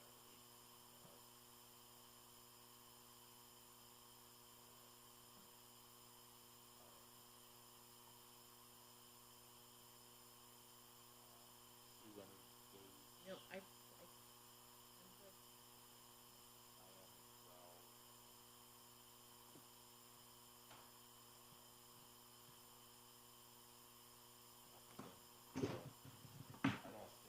I am gonna run through my calendar.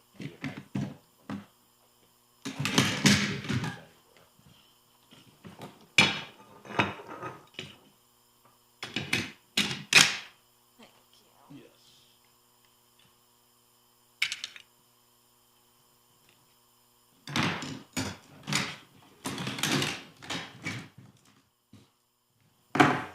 So basically, from the 11th on, we just booked them from 10 to 1. Yeah, yeah, it looks like, excluding the, 22nd, which would be 12 to 4.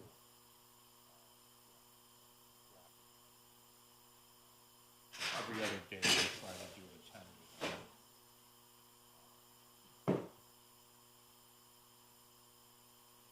Also a situation.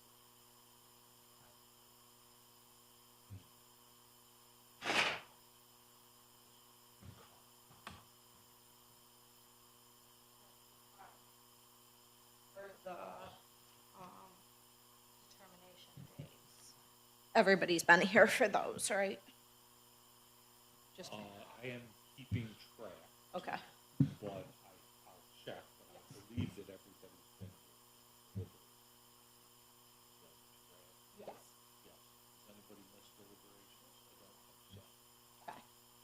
Sounds good. Yeah. Because I'm I've just been gonna, keeping track, at the too. end of the day today, I'm gonna submit for Yeah. the 14th through, today. Every day, yeah. Then, there was a holiday. There was a holiday on the 20th. Yeah, that day we weren't here, but every other day. Yep.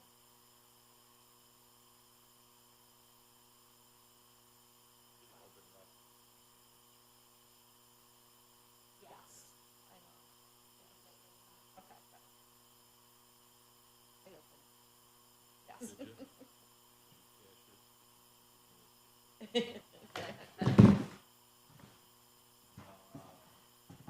Yeah, so if anybody's got a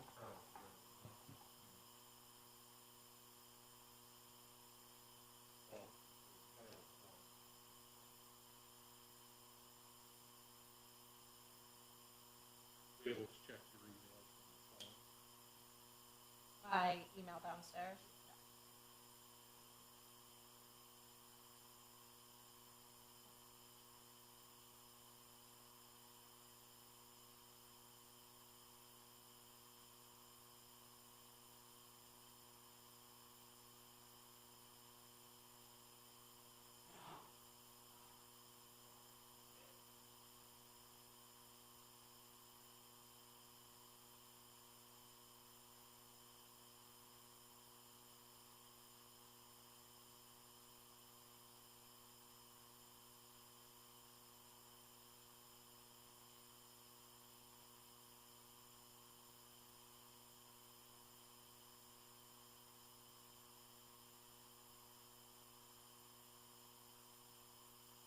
Fourth floor.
A little early.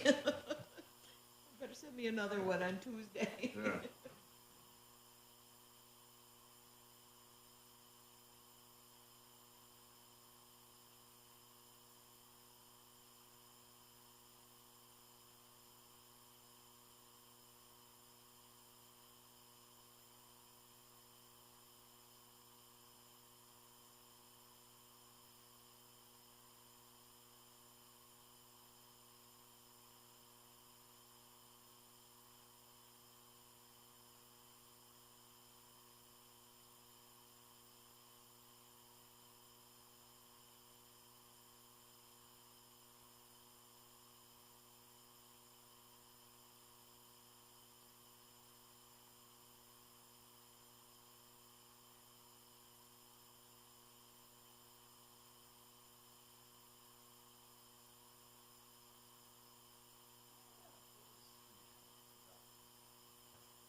chocolate or whatever. I didn't put anything on, and like I would have been cold if I spent a bunch of time. I was fine with having the actual.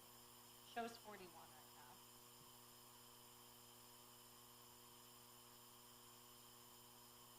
And it's sunny. Yeah.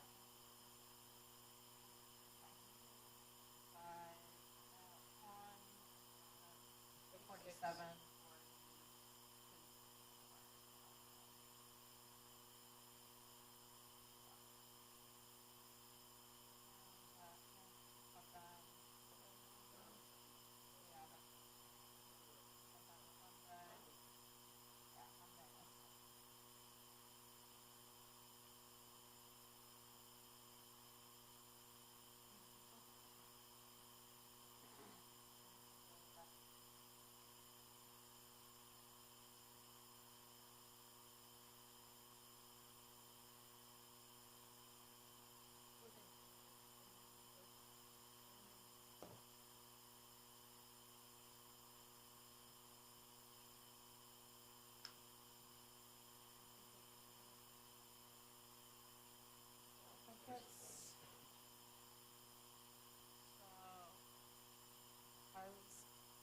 When it's warmer outside, like, it's at that, like 40 to 50, low 60s. It doesn't take the heat on. Yeah, you're right. So throughout the night, when Yeah. the temperature is lower, the heat's kicking on. Yeah. But once it gets up a little bit, Yeah.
I will when I go downstairs, yeah.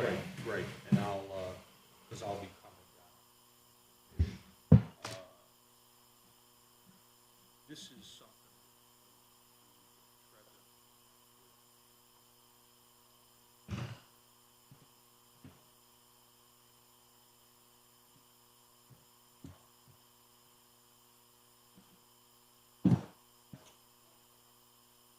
What may go out to,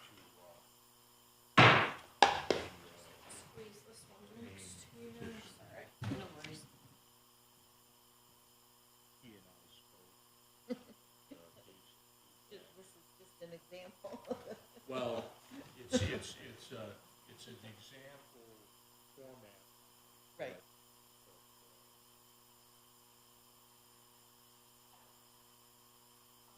When photos.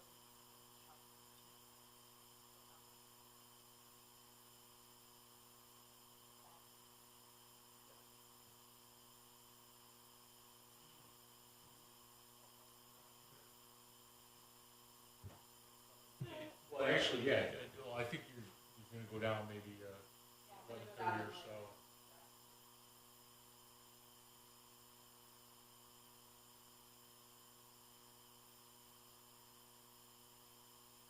Well, yeah, but the format is something.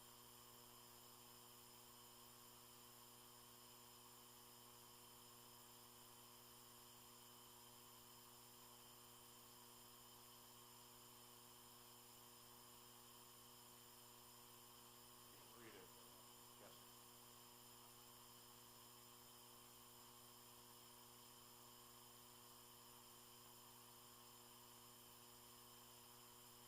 Well, see what transpires, but what I want to went to him.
Didn't know if she wanted these.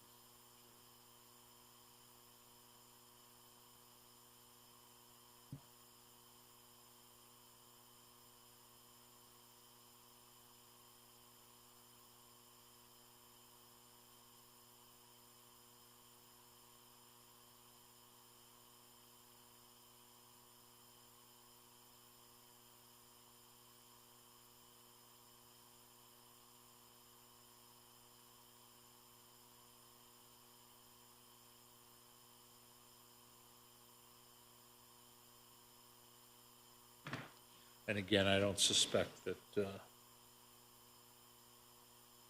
be any emergency or something.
this, we have a copy of it. And, yeah, and then, Carl.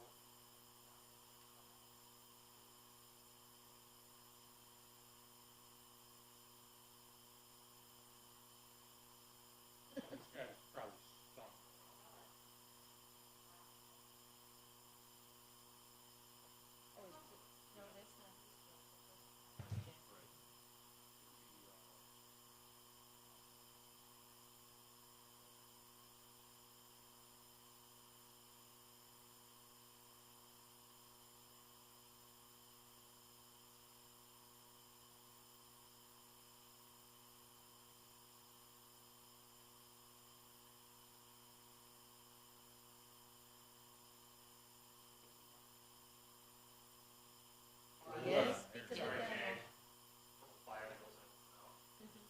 Yeah, no problem. Are you able to stay till 12? Yeah. Yep. Yeah, I'm good.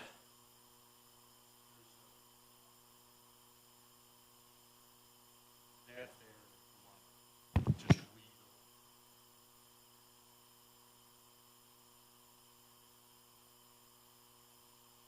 This is our response. Yeah. Nice. Yeah, put it together, Very good.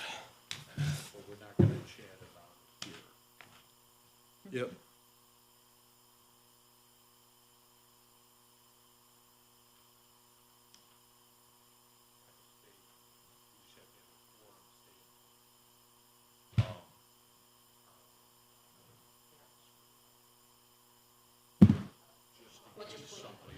Yeah. Sounds good. Sounds good.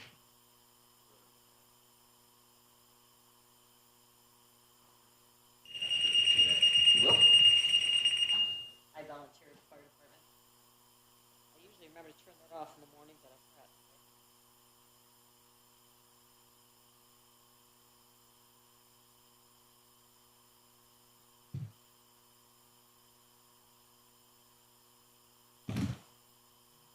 Everything.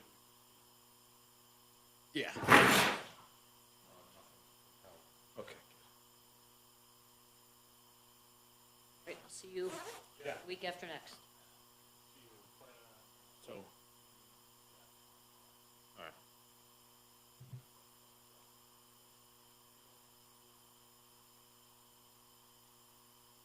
Nobody hears that.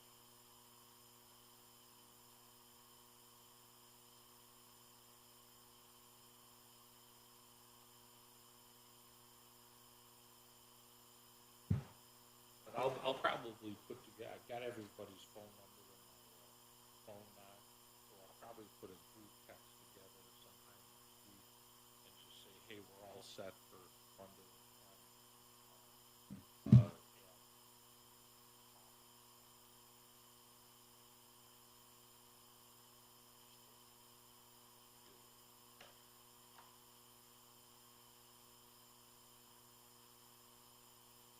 Oh, actually, Michelle's gonna have to make copies for everybody.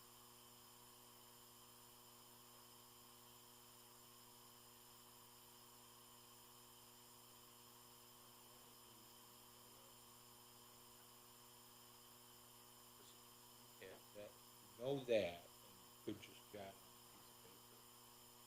We have a master plan.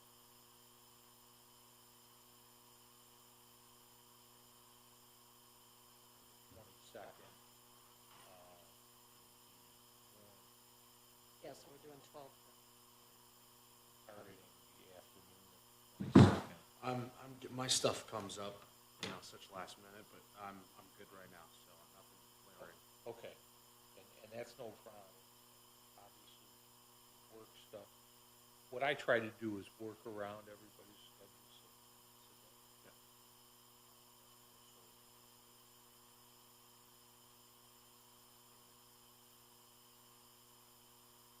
So,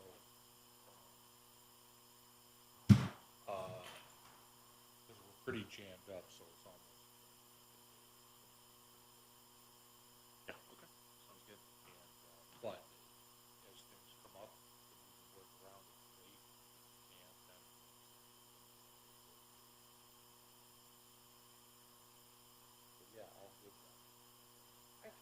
Nice weekend. See ya. Did everyone get, checks in for February's days? Yes, so, How many days? I didn't open it's and 7 look at my days. So check it'd be, yet. yeah, all right, so that makes sense. It was 4. That was my mistake. What did we get paid for? How many days? That's it?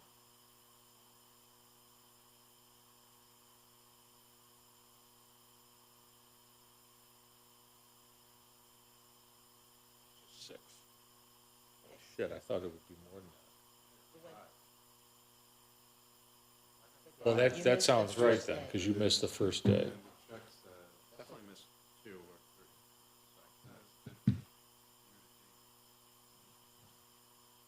Here, I brought mine.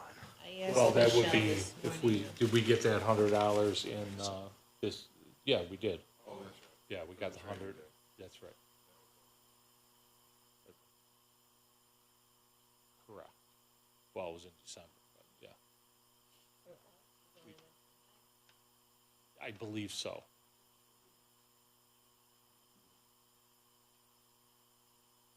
I believe that we met on the, I have it in my calendar. I want to say we met on the 22nd of December. And, Maybe because I waited till January, I think it was 150. oh, yeah? Well, there you go. I mean, it's 7 days, and the gross was 1050. Okay. Through the 13th. So your check was for 7 days. So therefore, that included the first one, which we got paid. You got paid, right? Yeah, For the for first the one. first one. So then our check should have been for 6 days, and then yours would have been for 3 or 4. That check that you're referring to right now that went through the 17th, when did you receive it? Went through the 17th? No, went through the 13th. I Through got the it 13th. yesterday. You got it yesterday? Yeah. Okay, I'm just making sure. Mine was dated, must have been sent out the 27th. Yeah, it Okay. says, So ending it says date 27 the there. 27th. All right, I didn't know where it said where it goes through. So the Yeah. next ones will be through probably And then now. I asked Michelle this morning, because I wasn't sure if it went through the 13th or the 14th. Okay, She yep, that's said what I was it confused through about. the 13th. Very good. Okay. So there was the 14th of Wednesday. Yeah, So it goes So through it the goes through the Tuesday. Tuesday. Yeah. So that went through the 13th. And I'll look too. But, got paid for 7 days, including the training.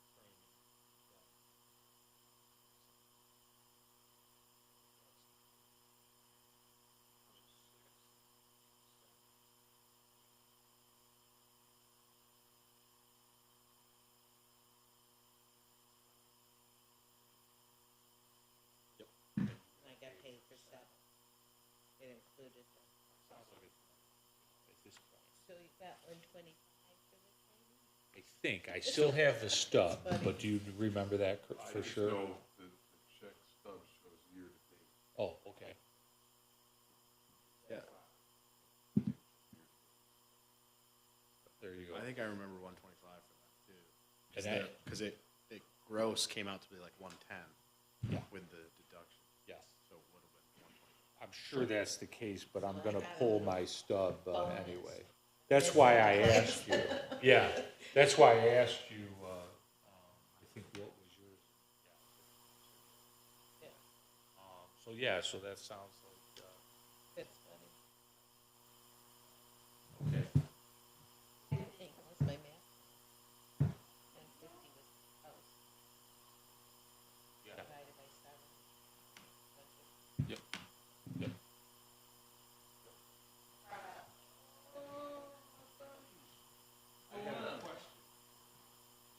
I could not find, I could not locate Trevor. So had something we wanted to add to what he said.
High Point a long time ago.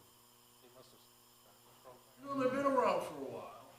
You know, I mean, they're climbing and they're. Are they like in Carolina or something? Yeah, they're down in South Carolina. South Carolina, yeah. Okay, yes. They have a lacrosse team, fairly new, 5 years old, Division One. He won They're 5 getting years better, old, you know. but they're okay? They're, you know, I mean, middle of the pack, you know, I mean, they're not knocking on the national championship yet. But, you know, what did they won a national championship last year, you know, they were probably 15 years in the making. Finally won. Recruit, it's a beautiful campus. Pools, 4 or 5 pools around it. It's a pretty sweet place. What part of South Carolina? High Point. It's inland. No, High Point. Oh, yeah, no, this Not is, in the middle of farm country. right, right. It's outside of outside of Greensboro. Okay. South Carolina. Yep.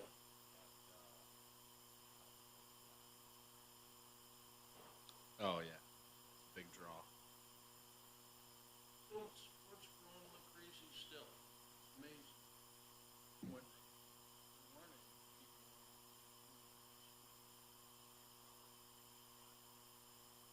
A lot of the Right, like I play. I mean, there were a lot of colleges that were playing at the college level.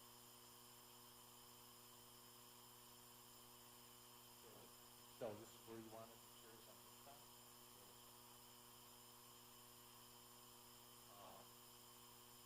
Yeah, so, what time's that game? Oh, yeah, actually, 5 o'clock that, tomorrow. 5 o'clock. This way you can get out and catch the basketball. Play at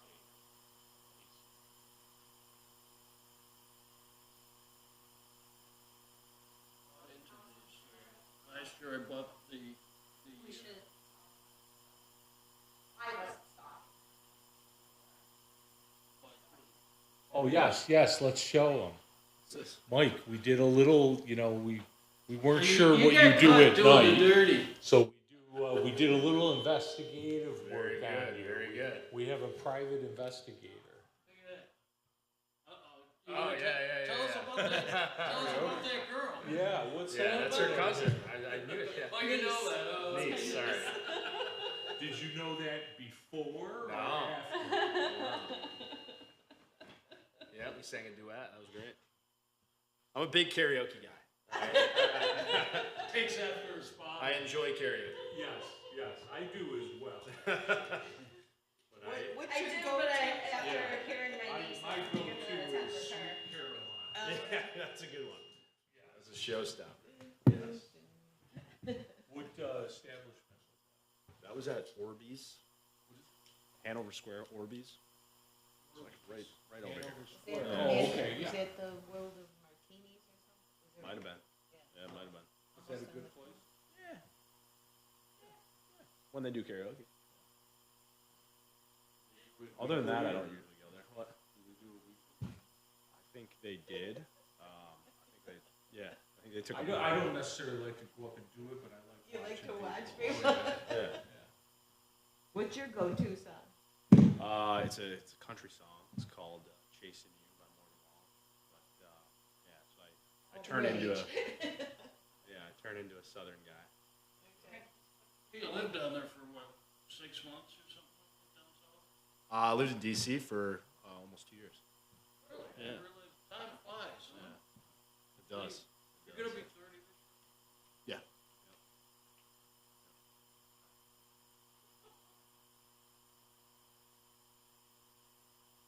We're really keep that. Good.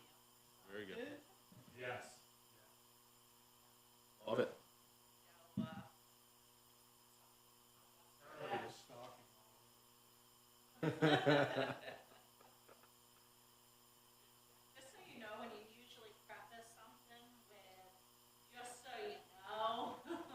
There's some guilt there. Yeah.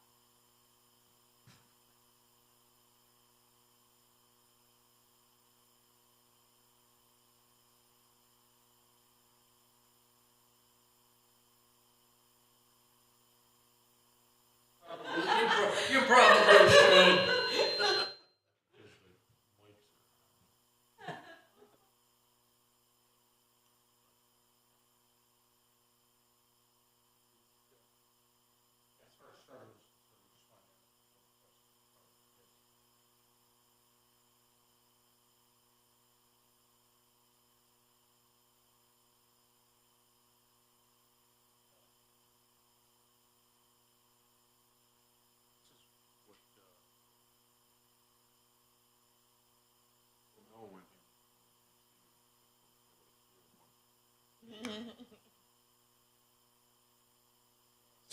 Trevor and I talked, and based on my feedback,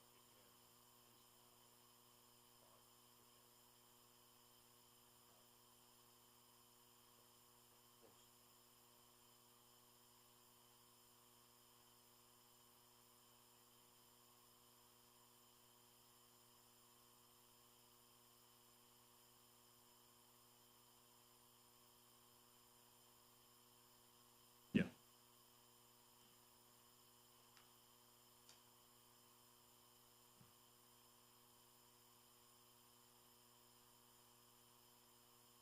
I like it. I think it's, you know, I was gonna turn them into to the state last year. Then shit went down, and I didn't want to seem, regen. So, you know, but I didn't. But I think that points made were pretty good.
Okay.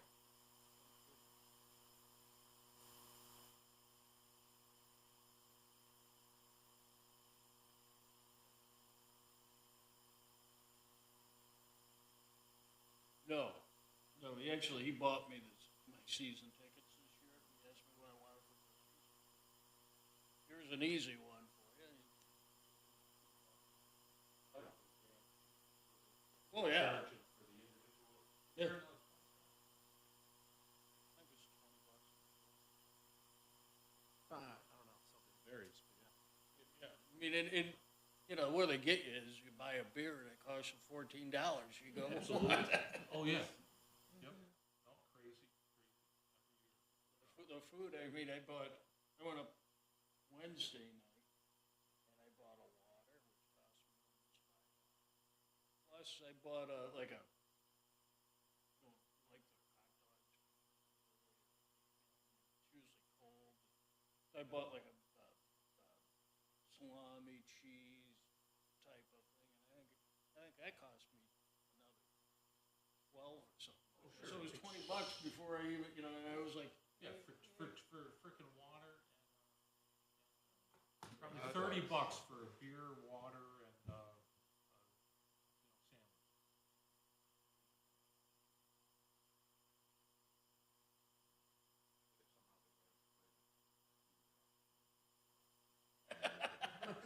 this was from 2 weeks ago.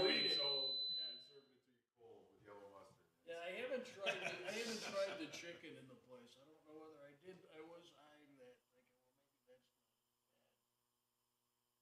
that's not bad. the pricing. I mean, I think that the judge that ruled that you know that was a non-taxable thing.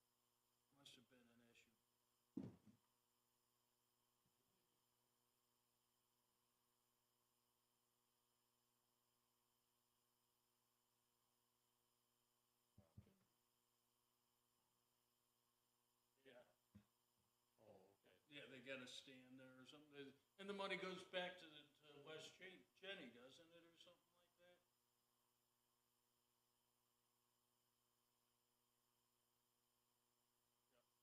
Well, is that McNamara? Jim? He's the one that originally started it. Yeah, I think so. Him and his wife run the place. I've seen him in there. Okay, I'm pretty sure he still owns it.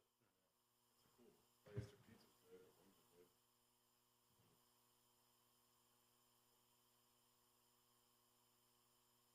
Yeah, I know that Jim initially opened it. Is it still that building on, like, Right the next cake? to the tire store. On Milton Ave, Okay, so it is in a different location. Remember when it used to be, you took 690 out to, I don't know, Warner's and got off, took a left, like you were going into the village of Mills? Oh, okay. And there was this building on the left-hand side. That's where it originally started. That's what was McNamara. Okay, That building burned. It was fire. okay, The that, property owner, not for McNamara, was the tenant. thought he owned the building. Okay. Unless he sold it to maybe, I know it burned. So but he maybe, wasn't so responsible. I take that back then, maybe Wildcat is something totally I think it different. was a spin-off. McNamara did close. Oh, TK Tavern.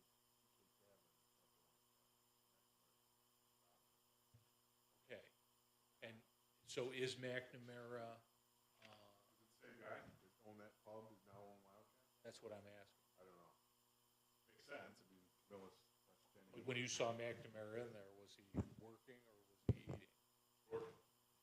He's running around the table. Okay, well, then He wasn't chances baking are, pizzas.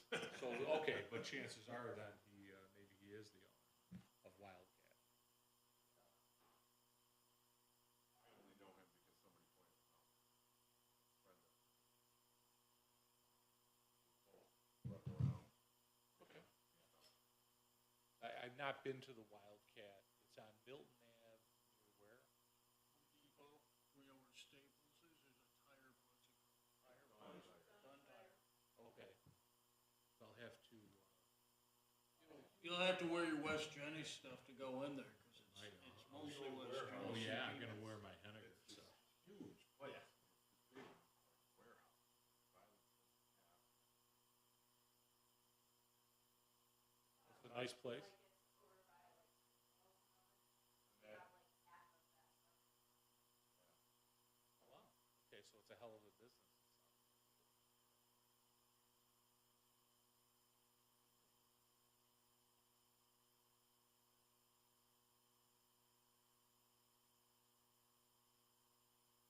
Man, I'm gonna go for sure just to check it out. they have outdoor volleyball. Probably get slapped by some woman over on that side of the city. Oh, yeah, I mean, I might as well hit them all, right? Hit every quadrant. Joe, say I was there. I walk in and, I get slapped and my wife goes, "What?"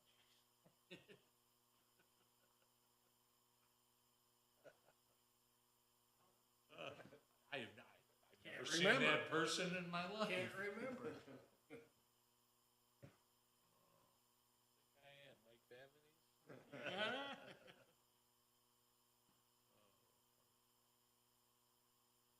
Fun as stuff.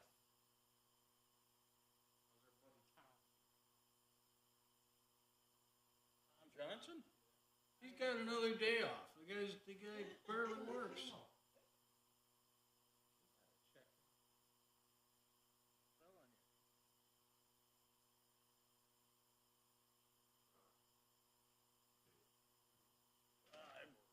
you. Looks like it'd probably be at the end. How many years was that? Somewhere between 13 and a half and 14 years.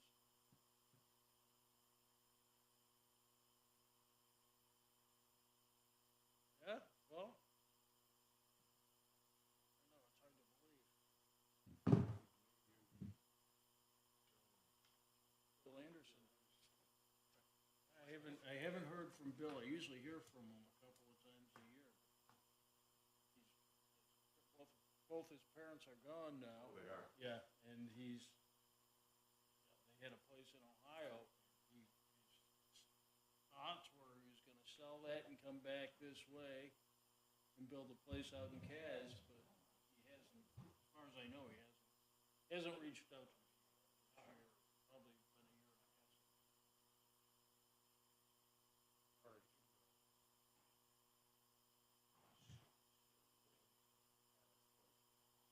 Right, and he's got a girlfriend that lives in his house in Caddo.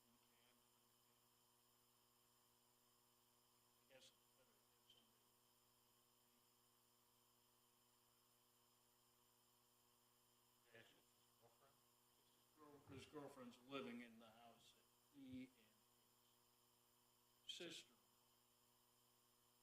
His sister-in-law somehow was part of the inheritance on the house.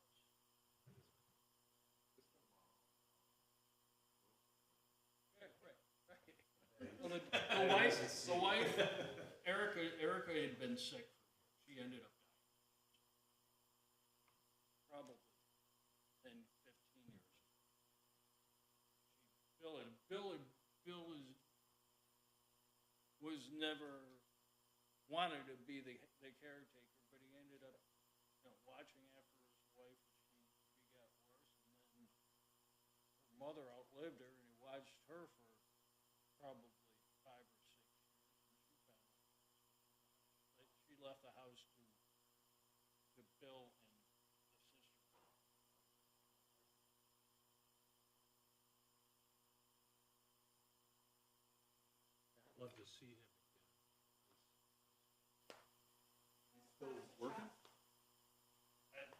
I don't know what he's doing, to be honest. No, I have not talked to Chuck yet. I saw him recently. And He's how's- getting older, he's aging. His mobility isn't, what it was a year ago. Just, very careful with his steps. And that's what I thought, but he is still walking. And Yep. I saw him, he actually says, we always had the same conversation. We ought to go over to, such and such and have a few beers. Usually, if I do run into him in the bar, he's been there longer than I.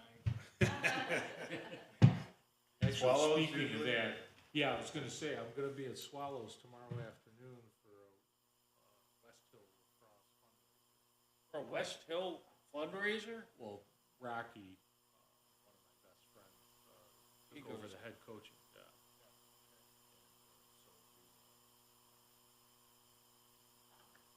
Well, I was gonna say, I wonder if I should call Chuck, and/or do you think he might be there? Not for the fundraiser, but for No, their there's a otherwise. very strong, you might run into Clifford there too. I mean, that's one of the places if Dave goes out, that's one of the Usually, places. I've been to a couple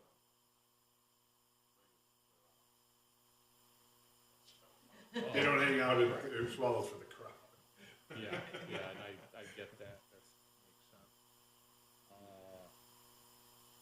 Okay. Maybe I will make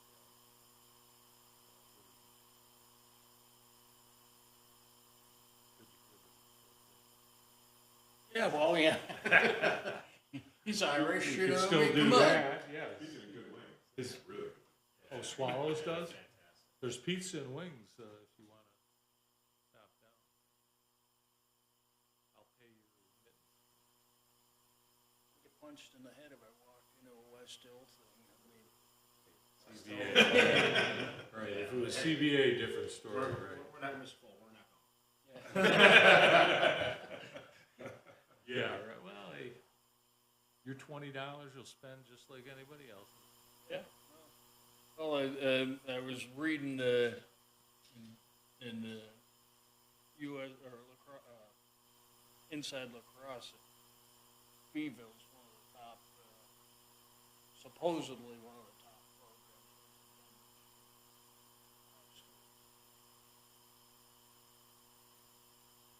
He did win. Did they win the state championship last year? Double A? You know who Tim Wilcox's or Jake's uncle was coaching.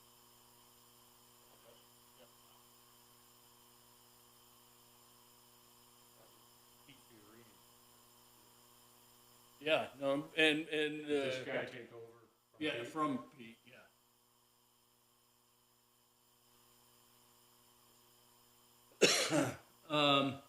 You'd ask. I think his last. He's the head coach. Sue. 1 minute. That's all right. I think. I hear the bells chiming. Right, I right. think you're safe. Cathedral's telling us the clock is swung.